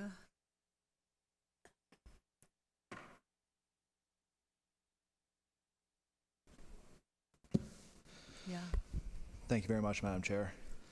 This will be slightly shorter, maybe slightly less visual and interesting as the last one, but I'll do my best here. Good evening, Mayor Marakis and members of council.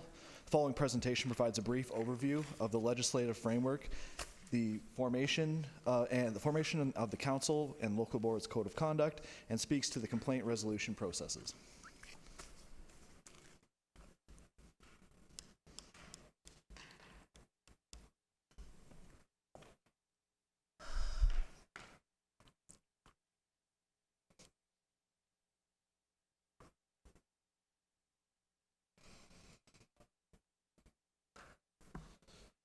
So speaking briefly to the legislative framework, provisions for the Integrity Commissioner and Council Code of Conduct are not new additions to the Municipal Act. These have been in options for many years, and the town did previously have a Code of Conduct from 2010 to 2013. The Modernizing Ontario's Municipal Legislation Act 2017, also known as Bill 68, amended the Municipal Act by making these provisions mandatory as of March 1st, 2019. These mandatory provisions in the Act are important pieces of the larger accountability framework the provincial government is prescribing for local governments in Ontario. Ontario Regulation 5518 has provided the matters of interest which must be adopted in each council and local board code of conduct, being number 1, gifts, benefits, and hospitality. Number 2, respectful conduct, including conduct towards officers and employees of the municipality or local board, as the case may be. Number 3 is confidential information, and number 4, the use of property or the use of the property of the municipality or local board, as the case may be. The remaining rules incorporated into Council Code of Conduct are from case law and best practices that have been previously established in Ontario.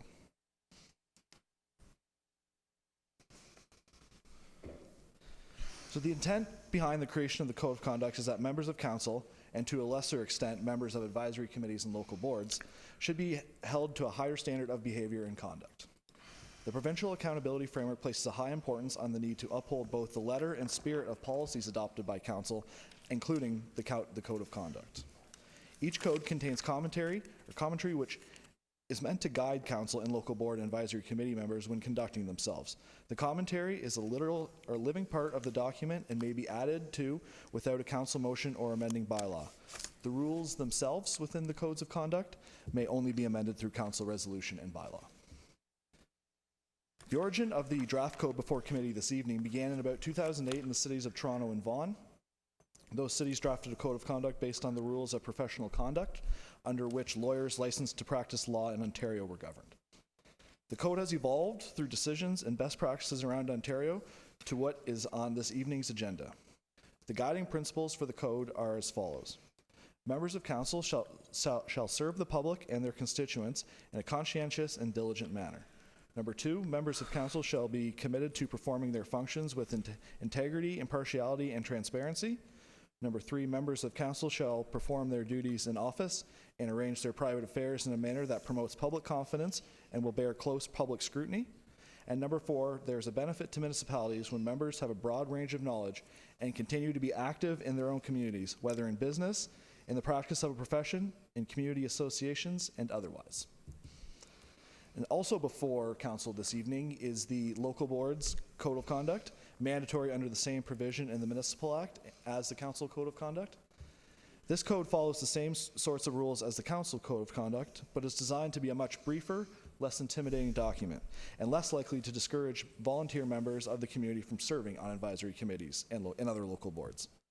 I will be attending the first meeting of each advisory committee and local board subject to these policies to answer any questions and try and quell any fears that any members may have about the codes of conduct. Similar to the council code of conduct, access to an integrity commissioner has been an available option to municipalities but not considered mandatory until March 1st. The town has retained principals integrity to achieve compliance with this provision. The Municipal Act notes the commissioner conducts an inquiry, number 1, in respect of requests made by council, a member of council, or a member of the public about whether a member of council or of a local board has contravened the code of conduct applicable to the member. And in number 2, in respect of a request made by a local board or a member of a local board about whether the member of the local board has contravened the code of conduct that applies to them. Once the council and local board codes of conduct are passed by council, the town will publish a robust website page that will contain information about the codes of conduct, integrity commissioner, and how the public can access them. The filing of a complaint with regards to the code of conduct is a confidential process. The complaint will be sent directly to the office of the integrity commissioner for their review. Complaints are investigated as expeditiously and as reasonably possible, but in accordance with the tenets of procedural fairness and the confidentiality provisions of the Municipal Act. Upon receipt of a complaint, the integrity commissioner will first ensure they have jurisdiction to investigate the complaint and also whether the complaint is of a frivolous or vexatious nature. Once this has been determined, the integrity commissioner will decide if it's in the public interest to pursue investigation into the matter. When it is not, an informal response will be provided to the complainant. A less serious complaint will be handled via the informal complaint process, whereby the integrity commissioner will provide advice and suggestions about actions and behaviors of the member. Should the member continue prohibited behavior or action, it may result in the integrity commissioner choosing to pursue a formal complaint resolution process. If the integrity commissioner decides that it is in the public interest to pursue a complaint further, the formal process may be initiated.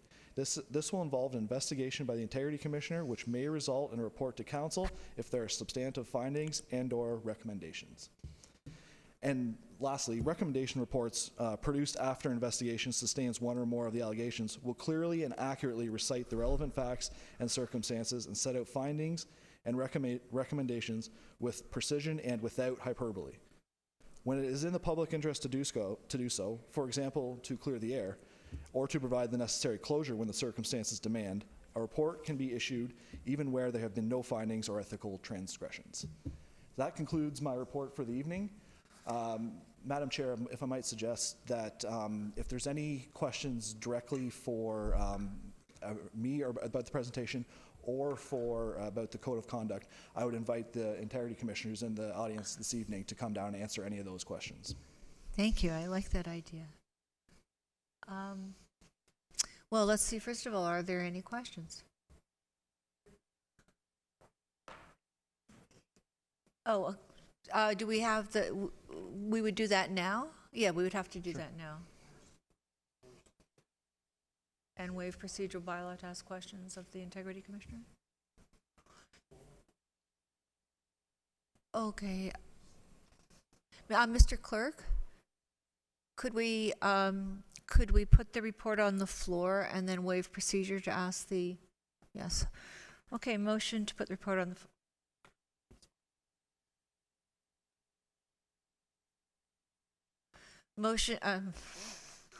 motion to put the code of conduct on the floor. Mover, thank you. Councillor Humphries, thank you. Councillor Gilliland. So, are there any questions of either the clerk or the integrity commissioner?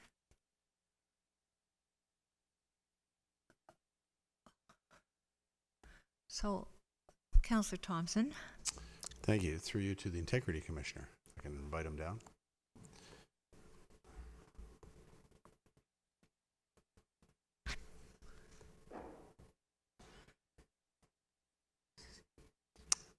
Thank you for joining us. Through you to the Integrity Commissioner, Madam Chair. It's my understanding you serve not only Aurora but also the region as well, and you're also compiling a code of conduct for them too. We are the within York Region. We are the Integrity Commissioner for York Region, for yourselves, for East Gwillimbury, and for Richard Stouffville. Has there been any conversation of trying to, I guess, align all of the code of conducts, maybe not just for the region and the town of Aurora, but for all of the municipalities that you are, I guess, working with or representing? Yes, well, of those four, Richard Stouffville has a code of conduct and has had for a short period of time, or for a few years' time. We will be working with that municipality to see if there are opportunities to enhance that code of conduct, but it is in place. With respect to the remainder three, we have an approach to the enactment of codes of conduct. We call it a code module, and we are encouraging those three municipalities to adopt the form that you have before you. Would you agree that it makes sense to have, I guess, the same or similar between us and the region minimally?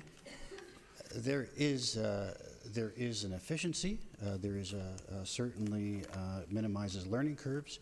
It's not essential, but we would encourage it to the extent you have that opportunity.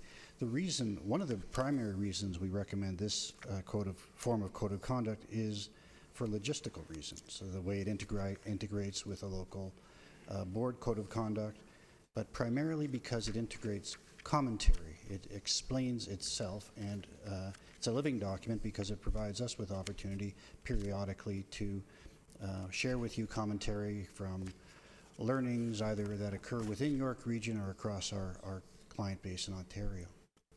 Thank you. And finally, through you to the Integrity Commission. And I only bring it up because it's my understanding it's already been presented to the region. There were some comments initially, some, for example, and I didn't hear all of them, but just one around the definition of family that maybe it was too extensive, shall we say, to include first cousins and so forth. And so I just thought that there may be some value in the comments that the region had made previously being also shared with this council too. Yes, in fact, I had circulated a Q&A to members of council. It did include reference to that particular provision. It's a provision that was sourced in the City of Vaughan Code of Conduct from 2009. I believe it came from recommendations made by community members. Is it an essential element? Is it capable of amendment? Absolutely. The code is a living document, even if you were to adopt it today with or without provision. Through a minor amendment that could be changed in the future. Thank you. Thank you. Councillor Gallo. Thank you, Madam Chair. I don't have any questions for the Commissioner. I do just wanted to expand on the history, and because I was a little unclear. I know we had a code of conduct, and then we didn't have a code of conduct. And now we're mandated to have a code of conduct. So I'm not sure if the clerk knows the history of a sense of what happened in between. Mr. Clerk. Thank you. Through you, Councillor Gartner. So it's a little bit confusing. There's many bylaws. There's a few repealed back in those days. My sense is that the code was created in 2008, not officially adopted in 2010 or until 2010.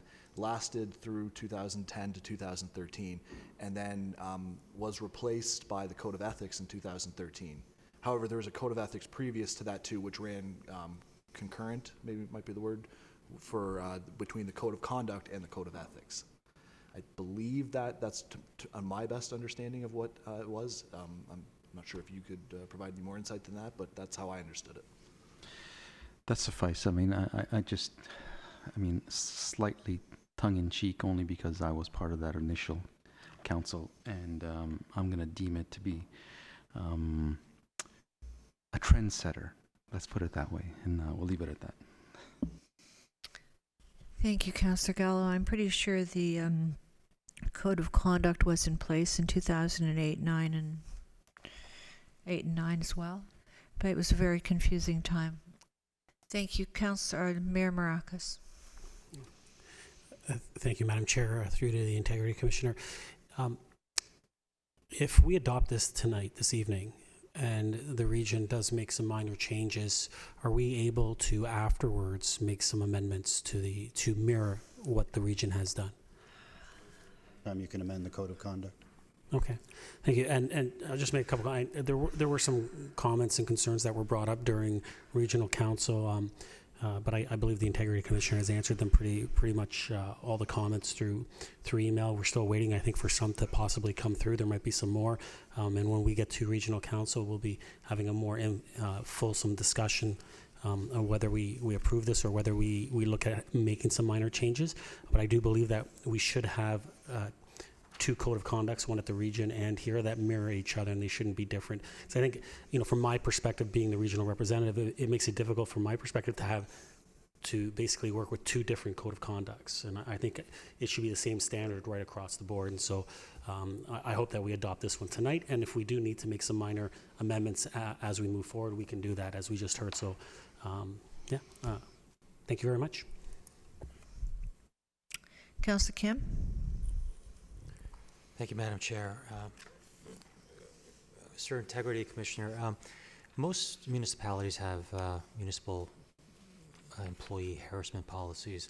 I don't recall seeing it in our council code of conduct, and I know that for council, because we're elected officials, we've kind of fall outside that employee-employee relationship.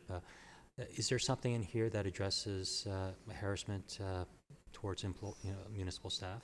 Yes, the distinction in many codes of conduct, Councillor, through you, Madam Chair, you'll find that if an allegation is raised against a member of council, it is to be administered in accordance with the employee code of conduct, employee harassment policy or workplace violence process.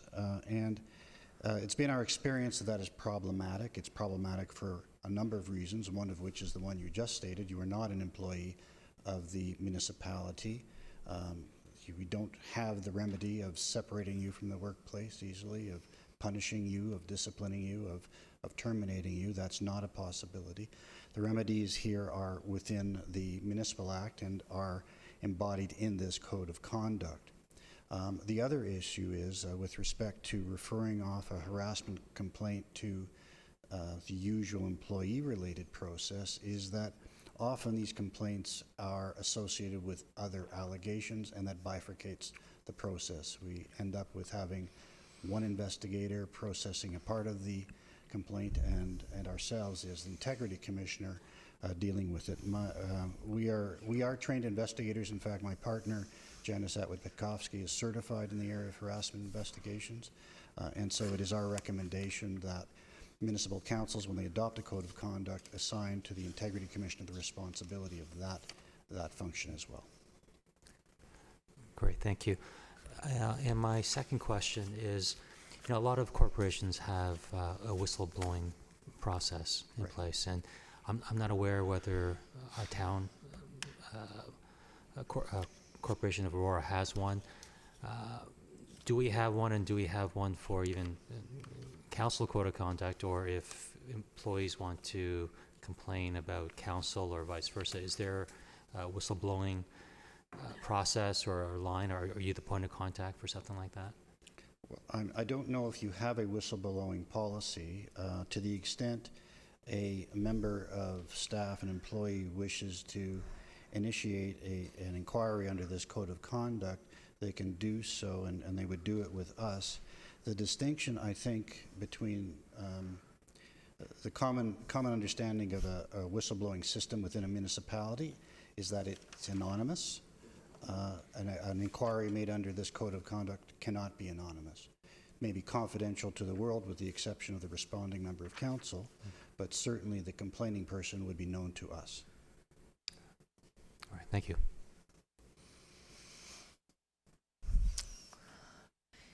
Thank you. I had some questions that I sent you yesterday, and there was one today. If you would just address them publicly. The first one was, could we put into the code that once a counselor It's about confidential information, so that when a counselor receives confidential information, it's understood that that information carries confidentiality even after they've left council? It's certainly understood that the, pardon me, it's certainly understood that the information is confidential. I am uncertain about the mechanism that might be brought against a person who is no longer a member of council, who might breach that obligation of confidentiality. There may be legal means outside of the administration of the Code of Conduct. It's a question we haven't encountered before. I suppose I could say, fortunately, we have almost 4 years to figure it out, and I can undertake to do that. But my first blush at answering the question is that once a member leaves office, the Code of Conduct likely doesn't apply, but the obligation to keep the information confidential would continue. So it wouldn't be appropriate to mention it in the Code of Conduct, to have, for everybody to have that understanding? Yes, I think I would like some time to Okay. configure the probably commentary, but I wouldn't, I think I require some time in order to do that. Thank you. I also asked you list a number of acts that I think that councillors or members of council have to adhere to. Yes, yeah, I don't have I have the answers, but not the questions in front of me, but I recall you'd mentioned the Planning Act and Well, there are municipal council responsibilities under the Planning Act. I don't know about the Building Act, but also the Clean Water Right, thank you. Drinking Act. I believe that all of council is responsible under that act. So I don't know if it falls within here, but if it does, would you add it? Well, I think in your question you provided the answer, Madam Chair. Those statutes do present obligations for all of council. The Code of Conduct speaks to behavior, ethical behavior, and responsibilities of members of council. And so that's why those particular statutes aren't referenced in the Code of Conduct. Thank you. And with respect to Rule 11, adherence to town bylaws, policies, and procedures, I mean, it is a very simple and straightforward sentence, but it covers a lot of territory. I mean, we have so many policies and procedures and bylaws. We wouldn't need to list them anywhere or have an index? No, Madam Chair. Thank you. And the last one, I would appreciate having a section called implementation that says that once the Code of Conduct is passed, each member of council will receive, I think 2 copies to sign. And the signing is the important part. Saying that they have reviewed, understand, and will comply with the Code of Conduct, because we did have an issue with that where someone didn't sign it and they felt therefore they didn't have to comply. Well, pardon me, it's clear, Madam Chair, that members of council, once this Code of Conduct or a Code of Conduct is adopted, members of council are obliged to follow it. The requirement to sign would be superfluous and may in fact introduce an opportunity for someone to suggest that they can reject the Code of Conduct when they cannot. That was not the opinion of the member. Thank you. And following on that, I would just like to talk about Rule 13. It's conduct respecting staff. And it says that no member, and all members shall show respect, and no member shall falsely impugn or injure the profession or ethical reputation or prospects of staff. And I would like to say during the term, which is one of 2006-2010, one of the reasons we brought a Code of Conduct in was that a member of council impugned the reputation of the Director of Corporate Services, the Director of Finance, the lawyer, and our Integrity Commissioner. So for the record, that's what happened.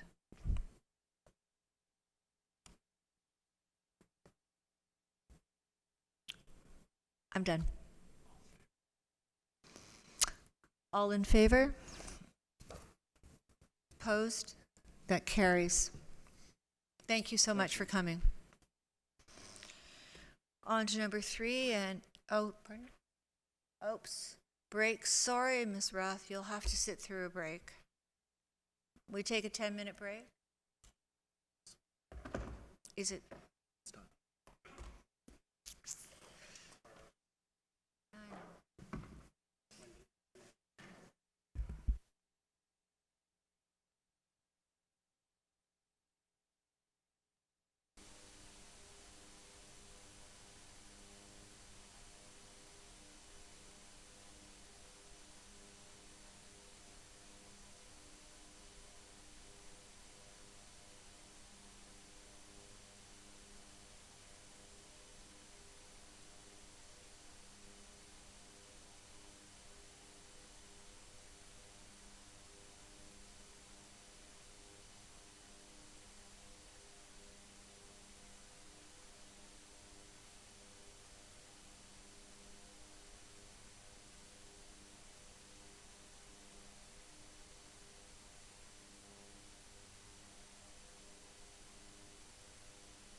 Okay. Could somebody please put R3 on the floor? Somebody, thank you, Councillor Kim, Councillor Humphreys. This is the sport plan, I think. Thank you. Does anyone want to speak to it?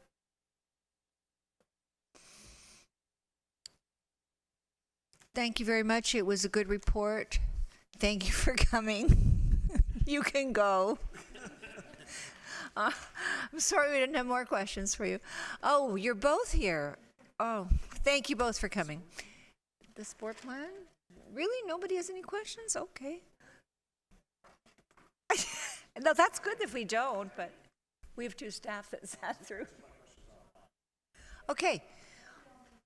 Okay, can we have a motion? Can I have a motion? Oops, sorry, Councillor Mayor Maracus. Thank you, Madam Chair. I just want to say thank you for the report. I know we asked it. I'm actually looking forward to when we get the final analysis of how we can move forward and the town can be in a leadership role when it comes to the sport plan and the implementation of it. So thank you very much. I'm looking forward to the additional report coming further down the road. Thank you, Councillor Humphreys. I'm not ready. I'm sorry. I haven't got my papers ready. Okay. But I had a good conversation with Ms. McDougal this morning. There's one question, but I can't find my spot. So go ahead. That's okay. I'm not worried about it. Okay, well, you can call because I don't think Mr. Furman is coming back next week, and I don't think Ms. Wraith is either. So I mean, the week after next. Sorry. I'm sorry. If we got the motion, all those in favor? All those opposed? Thank you. That carries. Number 4. Would somebody like to put this on the table? The fence bylaw exemption for St. John's Side Road. Thank you, Councillor Kim. Thank you, Mayor Maracus. Anyone want to speak to this one? Thank you, Councillor Gilliland. Yeah, I did take a look at this and had a conversation with bylaw, and I wonder if it was appropriate to maybe address the actual iron gate itself and whether or not that was something would be worth exploring to omit from an exemption, just the actual iron gate part, since it does kind of conform with the materials that we kind of prefer to use.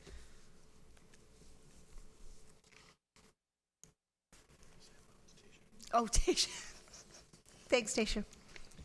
Through you, Madam Chair, certainly we could consider that as an option. It is, the materials do conform with the standards of the fence bylaw. It is over the height, but perhaps if council wants to provide an exemption for the gate only, we can certainly consider that. Thank you. Through you, Madam Chair, is this something that we've maybe done in the past, an exemption on the actual, that material? Through you, Madam Chair, no, not to my knowledge. We've checked our town records. We have only provided one exemption back in 2004, and that was for materials in the front yard on a property on Leslie Street. So we have not provided any exemptions for entry gates. And how many inches or meters was that gate, and was it just a specific area? Is it something that would be inappropriate to maybe have an exemption on just that particular part? Through you, Madam Chair, the highest part of the gate is about 3.2 meters, so it's about 4 feet higher than what is permitted. So even the lowest parts of the gate might be slightly over the permitted height of 2 meters as well. Okay. I didn't know it was you said 3.2? Okay. All right, let me think about that and allow my colleagues to speak. Thank you. Councillor Kim. Thank you, Madam Chair. Through you, Madam Chair, to Ms. Van Leeuwen. Can you confirm that the wooden material itself goes against our bylaw? Through you, Madam Chair, that's correct. The materials that are specified in our bylaw are, let me see, that the fencing shall be wrought iron, steel, or black vinyl chain link. Okay, thank you. And is the particular material in the bylaw, was that in place mainly for aesthetic purposes, or are there other more practical concerns that it addresses? Through you, Madam Chair, I would, I believe it's for aesthetic purposes so that there is some decorative feature and it's not, it doesn't display itself as sort of a fortification of the property. Okay. And, I do understand that I think having a fence where you can see through, especially in the frontage, it allows for a more a friendly, hospitable environment, so I can understand that. My last question is,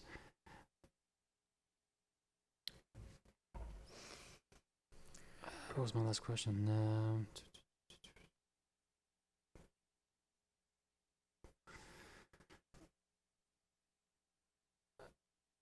Should we come back? Yeah, if you can come back, that'd be great. Thank Sure.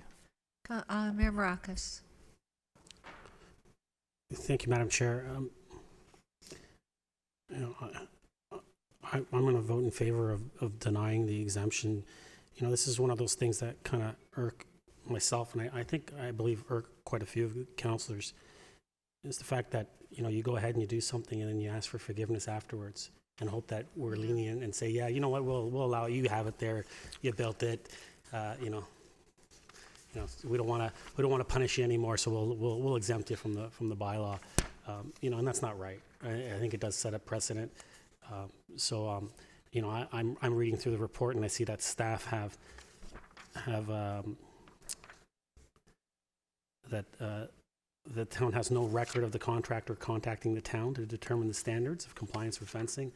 And so to me, I'm willing to continue to say our standards have to be upheld when it comes to this bylaw.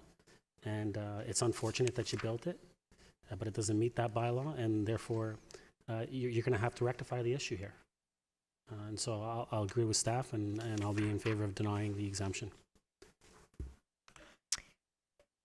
Thank you. Councillor Humphreys. Thank you, Madam Chair. Just a quick question. Do we know how long this resident has been in this home? Is this a new resident? I'm just curious. Do we know? Do you, Madam Chair? Through you, Madam Chair, I don't know. It might be in I was on looking, the attachment. Yeah, I was looking through the attachment. I couldn't really find any. It said it mentions traffic has increased since I've been here, but I don't see how long. I'm just curious because I'm just through Madam Chair. I absolutely agree that this is not acceptable. I really think a fence in the front of a house like that is just wrong and going against our bylaw. We can't. This will serve as a precedent as far as I'm concerned, so we can't do it. And it's too bad that they spent the money and didn't get the appropriate approvals or exemption, if we even grant one. And also, just it's like begging for forgiveness, and that's what it sounds like here. I feel sorry for them, I absolutely do, because there's a lot of money spent, and but just not good. We can't do this, and it just. Oh, and one last question. Is this a corner lot, or is it just right in the middle of a few lots? I can't remember. It's just right in the middle, isn't it? Yeah, okay. Which makes it even worse. Like, just for me anyways. There are two streets. You kind of get it, but right in the middle. So, no, I support the report tonight, and I think we need to stand by our bylaws. Thanks.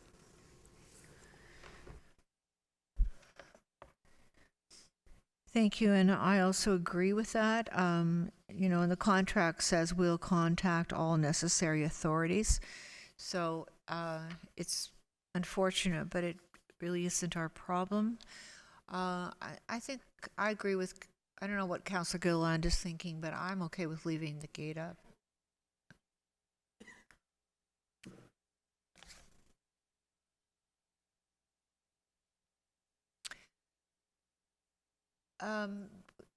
Does anybody care about the gate? Can we leave it up? What do you want to make a motion?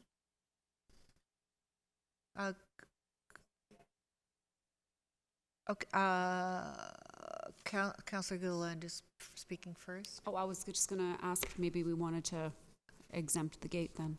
Maybe put that on the floor. Okay, so Councillor Humphreys, do you want to ask a question of staff? Sure, just a question through you, Madam Chair, before we, I support that. Is the wrought iron gate okay from a, Oh, staff. just I want to ask, is that an okay material? I think it is. But is it okay in height, or is that, it exceeds height as well? I'm not sure. Through you, Madam Chair, the materials conform. Okay. It's the height is above permitted height of 2 meters. It's about approximately 3.2 meters. So it's about 4 feet higher than our permitted height.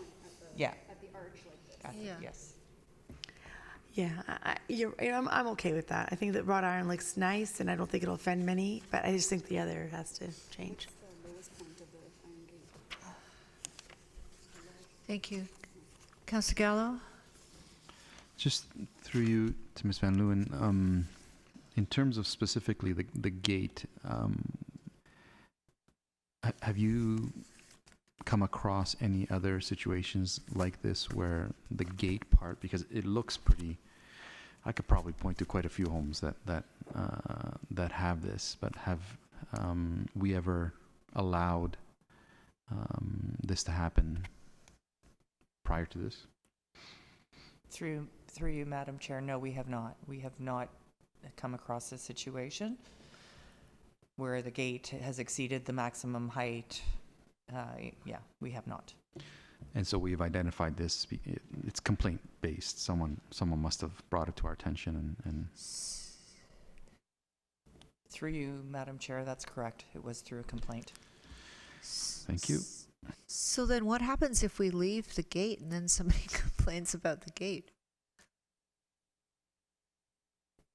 Through you, Madam Chair, if you provide the exemption, then that's the decision of council Okay. and acceptable. Okay. Anybody want to make a motion? No. Yeah, okay, go for it. No. I know, but they're making an.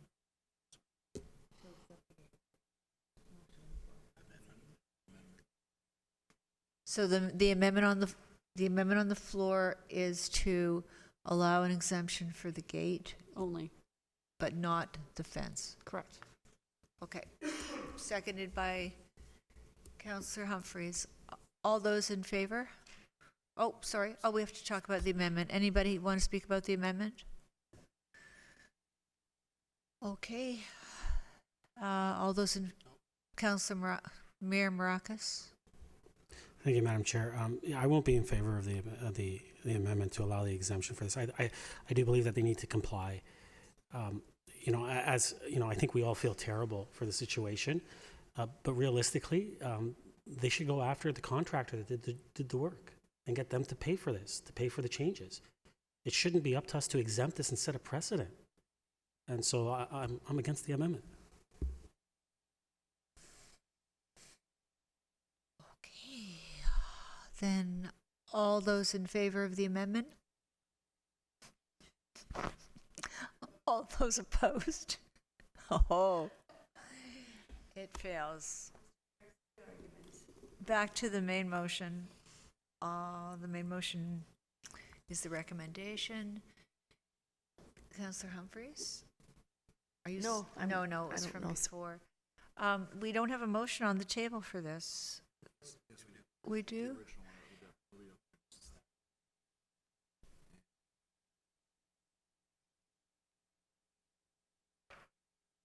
Okay.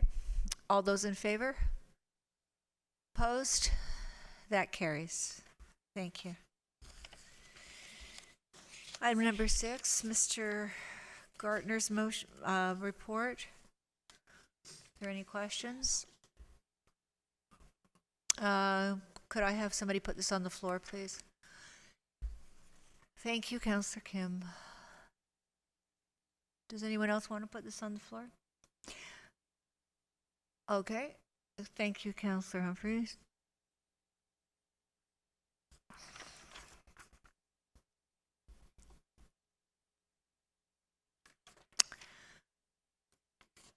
No speakers to this motion? Councillor Gallo?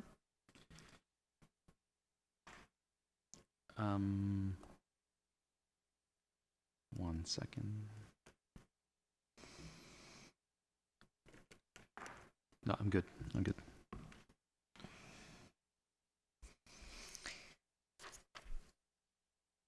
On page 3 of the report, you, to me, it's a warning that all of the, when we're building a new project, there's often operating costs, and that these need to be taken into consideration because they can be quite significant and they could be put on the tax levy. And this has been my point all along about the new building and the square, is that we have no business plan and no operating plan to go with it. So I think that's something that should be addressed. I forgot to ask during, or maybe this is appropriate then to ask through myself to you, Mr. CAO. Are we going to have a business and operating plan for this, the new facility and square before it comes back in March? Yes, to you, Madam Chair. That is the intention of staff at the March report, at the March meeting, to bring also the operating plan forward at that time. Thank you. And through that report, those reports, will we be able to know the implication for the tax levy? To you, Madam Chair. I think the reason we're showing this report now is to get the thought process started about the various ways of funding the project and considering at the same time the operating implications. So it won't be that we necessarily come forward with a specific strategy, but more likely a range of options for council to consider about how they might fund both the capital project and the operating expense over the next few years. Thank you, but we will have some figures that go with it. Thank you. Councillor Humphries? Thank you, Madam Chair. Just a quick comment. I just wanted to thank staff for the report. It was, it's a great model for us and great strategy for us to move forward on. And I just appreciate all the different areas of focus and to build this strategy. It's imperative. So thanks very much for taking the time. Thank you. All those in favor? Opposed? That carries. Number 7. So I believe this is Mr. Rouleau's report.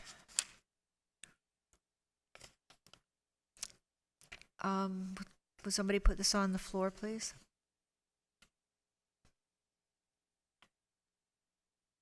Thank you, Councillor Humphries. Thank you, Mayor Maracus. Councillor Gallo?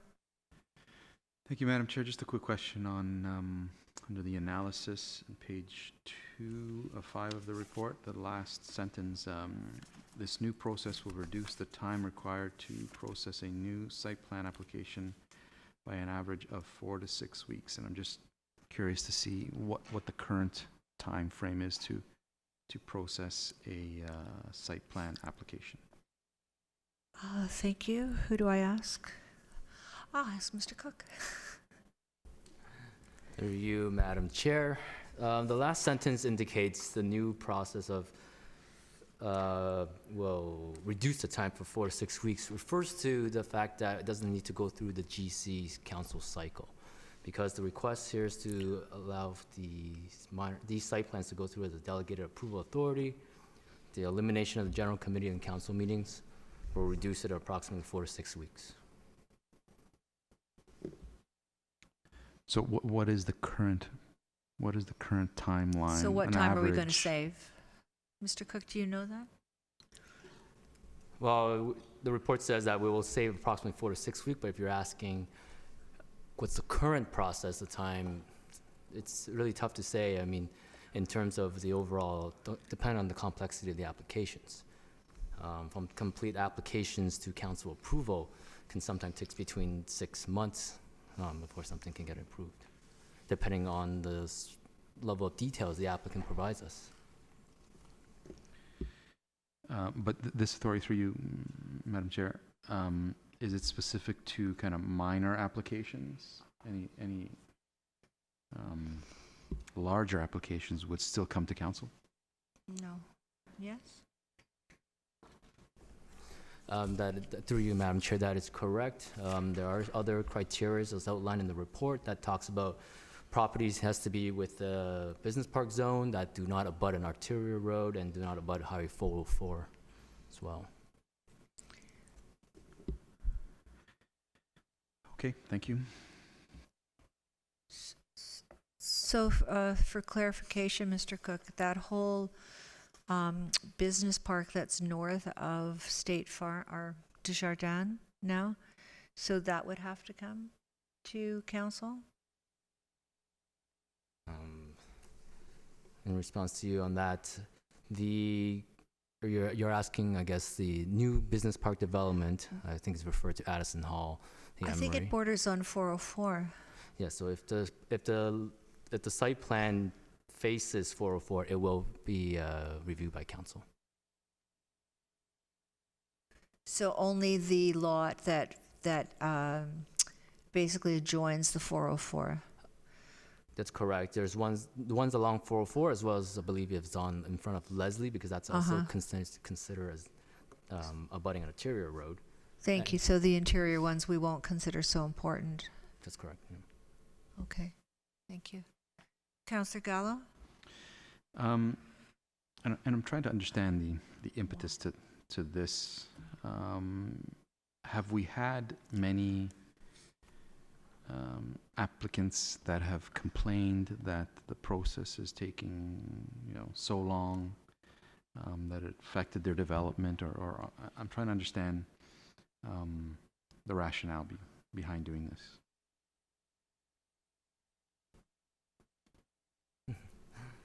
So through you, Madam Chair, it's my understanding that no, we don't have any specific complaints about things are not moving quickly and slow enough, but this is working with the town's business concierge program is to expand the ability to expedite the process in town.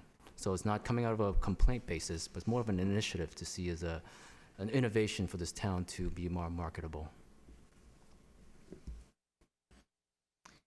Good answer. Mr. CEO is going to add to that. Through you, Madam Chair, if I could just add, the impetus for this is when we want to promote the development of these business parks.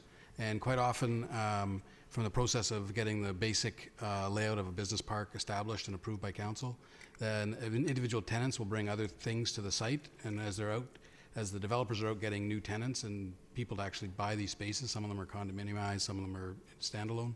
This allows us some flexibility to look at these minor things and say, yes, we can amend the site plan accordingly and get this thing on the road faster. So rather than putting it through a whole council process. So it's, as Mr. Cook said, this is about one of the pieces of our business concierge program that's supposed to streamline those simple applications and avoid the 6 to 8 week and sometimes longer if it's in the summer when we only have one meeting, that sort of thing.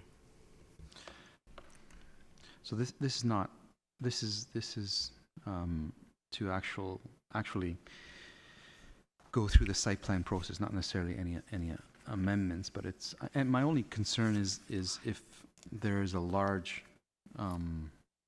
development that doesn't abut the 4.4 or fit into that criteria, that we would never see it, and my concern is that maybe council should weigh in on some of those, but I'll take the week to think about it and maybe sit down with Lawrence and further understand it. Thank you. Councillor Kim? I'm okay with having giving designation to staff on these smaller variances. I mean, they're still subject to all the regulations, including conservation authority review, as well as departmental and urban design compliance. So I feel comfortable with that. Okay, all those in favor? All those opposed? That carries. Thank you. On to item number 8.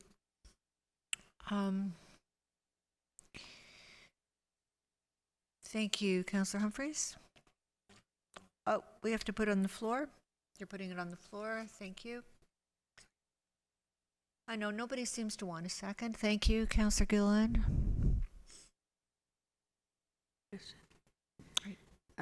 To you, Madam Chair. Yeah, I think this is quite important for us to provide feedback.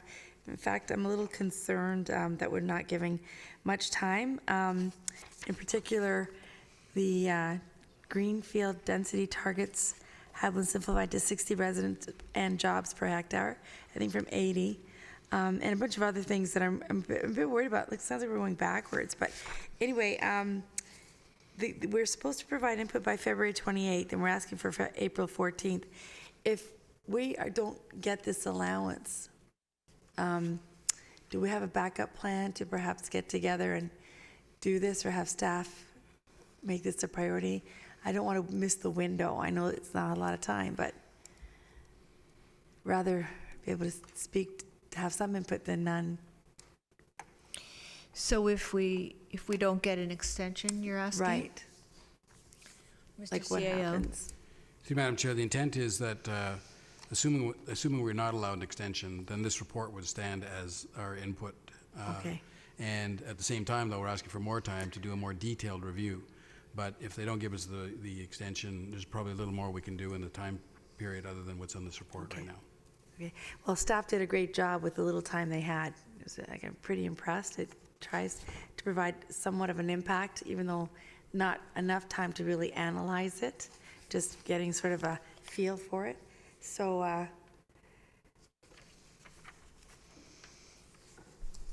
yeah. But just as far as I'm concerned, I think, I'm pleased that staff had this opportunity, but maybe if we will know early next week, hopefully, if we get the extension, or do we have an idea when we'll know? I guess obviously before the, okay, here's a dumb question. Sorry, I'm gonna ask it. Will we get an answer? To you, Madam Chair, all we can do is ask. So Okay. whether the minister replies or not is in their hands. Okay. Thank you. Thank you, Councillor Thompson.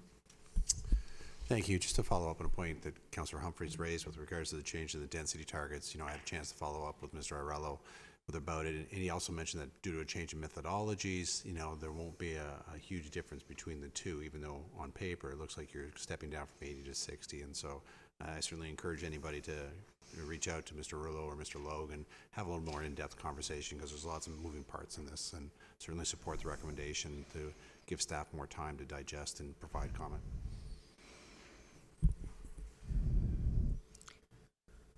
Councillor Gallo. Thank you, Madam Chair. Yeah, once again, I guess I share the comments that I feel like we're rushing through this. I do have just picked up on some comments here in terms of protecting our employment lands, and it says that in order to ensure the long-term protection of employment lands in Aurora, staff strongly support the designation of a significant employment zone along the 404 corridor. I'm just wondering whether or not there was some thought towards having the industrial parkway area as also a protection of employment lands, if any thought was placed on that. Mr. Cook. Through you, Madam Chair, at this moment we haven't considered industrial parkway. However, the province is asking for significant employment areas, and staff has identified the areas along 404 as more of the major component in town here that we really need to provide protection. Since there really isn't any clear direction from the province in terms of criteria as what these might be, it was staff's interpretation that we really need to protect the areas along 404 as these are our major business park areas. could there be consideration for Industrial Parkway to be one of those protected employment lands?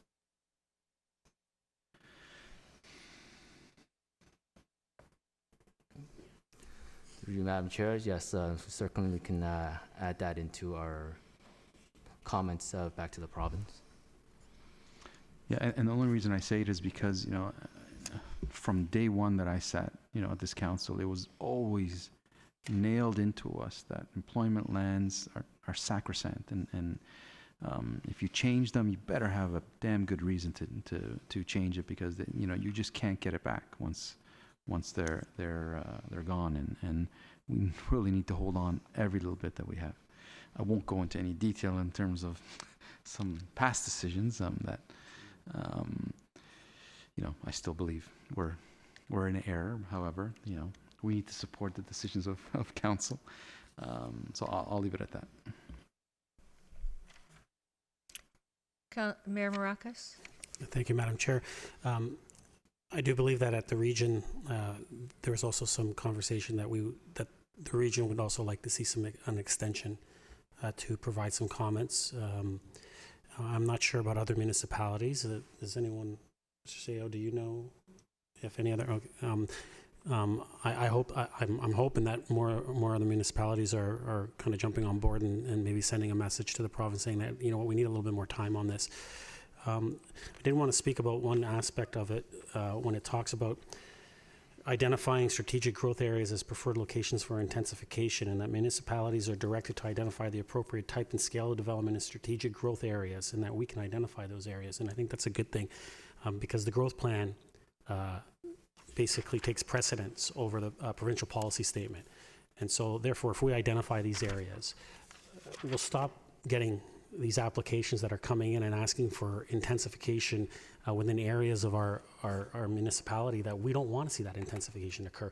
And we can say no without fear of losing that battle. And so I'm encouraged about that piece of it, but I would like to have a full look at the full scope of this, of the changes and the amendments that they're looking at presenting, and have a full discussion with staff so we can put forward some good comments to the province and make sure that we're heard.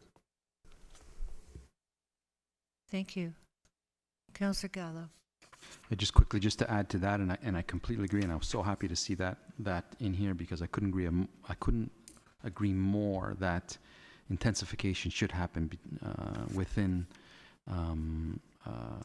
public transportation corridors, and that's where it should happen to avoid urban sprawl and all the other reasons. So I was really happy to see that, and I'm hopeful that we can identify those and really promote them so that intensification can happen on those sites.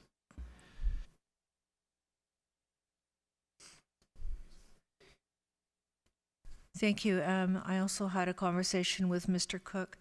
And following on what Councillor Gallo said, the municipality and the region has a specific policy that you cannot change employment lands to residential.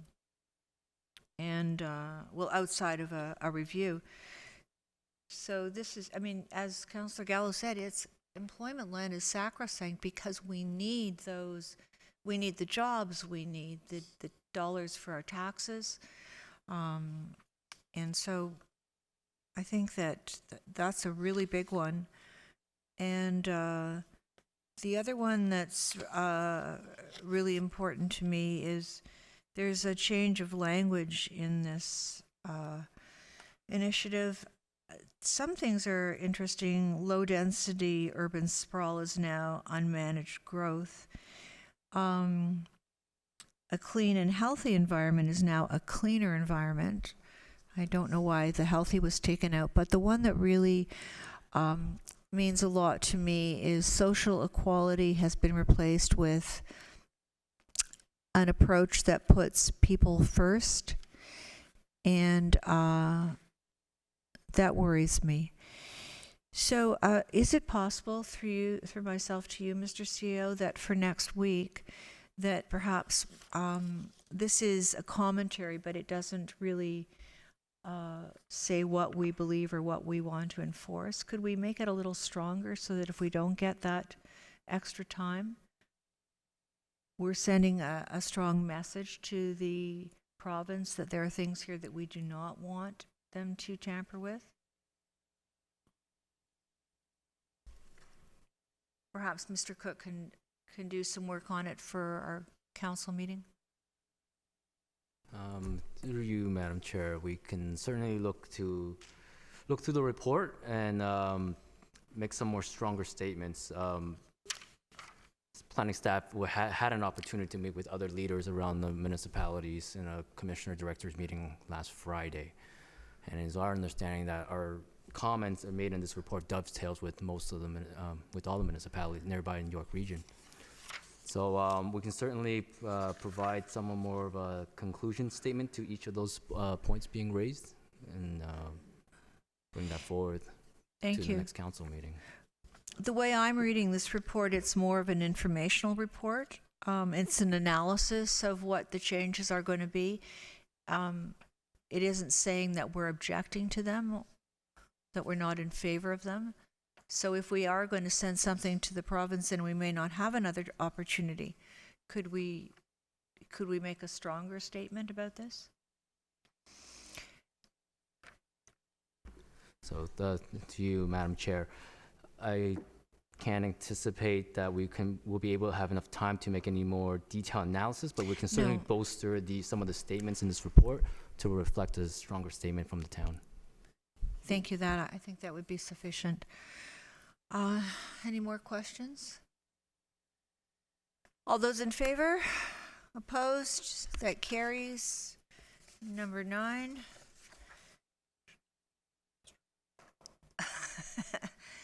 Mr. Gartner is going to give us a presentation on number. That's right. And number 9 is our last item.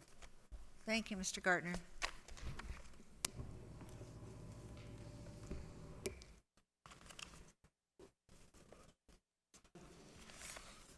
Okay, I'll try to keep this as brief as possible. I know we're running out of time.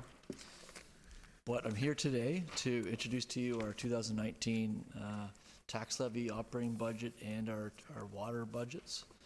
I've already distributed to you all the operating binder, which includes all the contents that we'll be reviewing over the course of the next 6 weeks or so as we look at this. So firstly, I'll start with in March 20th of 2018, Council provided direction rather to staff as to acceptable tax increase target. That was the best practice of inflation plus 1%. The inflation turned out to be 2.5% based upon the growth in prices from June of 2017 until June of 2018. So it's picking up that period of growth. The 1% for fiscal strategies was our traditional strategies such as cash to capital and initiatives such as that. This is a graphic illustration of Council's target of 3.5%, 2.5 plus 1. Currently, staff have put forth a draft budget that comes to a total of 3.3% tax pressure, leaving 0.2% or about $94,100 in available room within the established target to put towards budget decision units or other pressures that council might like to approve. If the full 3.5% target is approved, that represents an impact on a typically assessed home of $770,000 of $81 per year total increase to the town's portion of their tax bill. Just recently, we confirmed the average assessment value is up to $800,000 now. That represents about $84 impact to an average $800,000 assessed home. In terms of our upcoming budget schedule, you'll see that we've inserted in the new February 19th meeting to conclude our capital conversations. Main milestones include a plan to hopefully approve our 2019 capital budget by February 26th, and hopefully approve our 2019 operating budget from both a tax levy standpoint and a water standpoint by March 26 is our hopeful goals in that regard. Just a very quick synopsis of some of the pressures that we're managing within the proposed draft budget. We're looking at fiscal strategies that include the traditional contributions to infrastructure, a reduction in reliance upon development revenues, and other fiscal strategies that are being accommodated within the 1%. Staff are accommodating within the 2.3% of inflation room. As I mentioned, the other 0.2% has been left on the table for council to use. Predominantly, it's being consumed through the final phase of right sizing for 2018, COLA and step increases for both non-union and union employees, snow management pressures, town and facility utility and heating cost pressures, offset by some savings and increased user fee revenues that staff have been able to generate. In regards to our growth and this growth component, doesn't represent a tax increase to our existing taxpayers. This is more additional tax revenues generated from brand new homes coming online. So this is brand new tax dollars coming from new residents, essentially paying their share of the pie for the services. Generally, this money is meant to consume the increased cost of providing service to those new residents and maintain that same level of service to them as well. So the proposed draft budget that is in front of you now, it essentially addresses all service expansion needs from a growing community, as well as our inflationary pressures that we're experiencing. The pressures that are not included, total of 128,600. It's 4 different pressures that we've left on the table for council to make a decision upon. They generally represent enhanced services or service enhancements. They can all be found tab 3 of your binders. We'll get to that on either our first or second budget committee meeting relating to operating budget. As I mentioned, that $128,000 in options that you'll look at in the near future, staff have left $94,100 or 0.2 of a pressure increase available to deal with those pressures. We'll have a traditional vote but council will have a traditional vote on what pressures they support, and that $94,100 will fund those pressures. What do you get from the proposed draft budget? What you get is a well-maintained infrastructure, sustained service levels, award-winning community events, a great variety of recreational cultural opportunities for all ages, as well as a well-managed, fiscally sustainable community.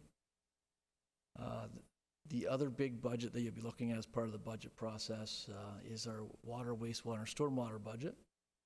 The core assumptions we made in regards to that draft budget, which you'll see as well as part of the budget meetings, is as per legislation, of course, we've ensured that the water, wastewater, stormwater budgets are fully recovered through the respective rates. They're all based upon an estimated raw water demand from the region of 6 million cubic meters. We're assuming, and I think this is a pretty solid number, that our cost of wholesale water and water treatment will combined be about an increase of about another 9%. We've been traditionally increasing about 10% a year for the last 4 or 5 years at least, as the region also struggles to put in place enough money to manage all the infrastructure that's being put in right now.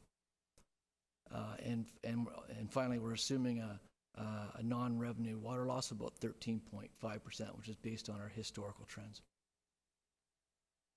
The impact of our proposed budget is estimated to be a combined water and wastewater rate increase of 2.1%, so around inflation, and a stormwater rate increase of approximately 3%.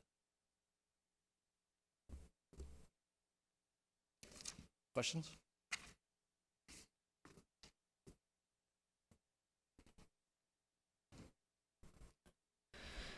Thank you very much. We appreciate your work, and we apparently have no questions for you. Oh, spoke too soon. Oh, yes, feel free to sit down. Councillor Thompson? Through you to Mr. Gardner. Jason, thank you very much for the presentation. Just quickly, has there been any indication what the region's proposed increase will be?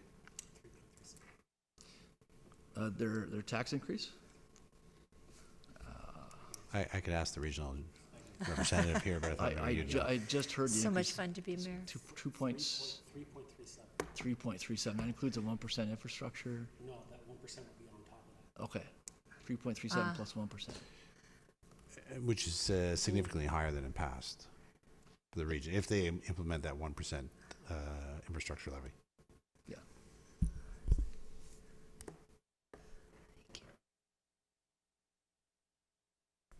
Okay, we're good, thank you. I hear the questions are to come. All in favor? I'm sorry, what, I'm sorry? This is just for the, let's just put the report on. Oh, we did, that's, okay, so, we have to receive the presentation? No, okay, motion to put the report on the floor. Number 9, thanks, Councillor Gilliland, thanks, Councillor Humphreys. Any questions? Okay, guys, any questions? Okay, so all those in favor? That carries. New business, I'll start with you, Councillor Gallo. Any new business? Councillor Thompson. Mayor Morris. Oh, shoot. That was quite a, it was on my mind, looking at this side of the table. Mayor Maracas. Okay. Councillor Kim. Councillor Humphreys. Councillor Gilliland. Oh, you have something, good. I just wanted to ask Ms. Van Hoon a question. I understand that your department has been working really hard on bringing forward a report on banning the sale of pets who've been, I guess, brought up in puppy mills and stuff. And I was kind of expecting something at this time, and I was hoping you could kind of give me maybe a follow-up as when to expect that report. Through you, Madam Chair, we're coming forward with a report that will outline some changes to our animal control bylaw, and this is in partnership with Georgina and Newmarket. So we've been working to harmonize those bylaws for the 3 municipalities. Because of the partnership, and there's a little bit of complexity there, we are looking to bring that report forward in March and then following up with the bylaw. We've got a draft bylaw in place, or we've got a draft that's under review right now. Perfect. All right. Thank you very much. So, Do you have any idea when that'll be coming forward? The report should be before council in March with, and possibly the bylaw as well for enactment. Wow. Thank you, that's great. Seeing no more new business, may I adjourn? Motion to adjourn. Thank you. Thank you. Mayor Maracas and Councillor Gilliland. All those in favor? We're adjourned. Thank you to all staff for sitting here so patiently.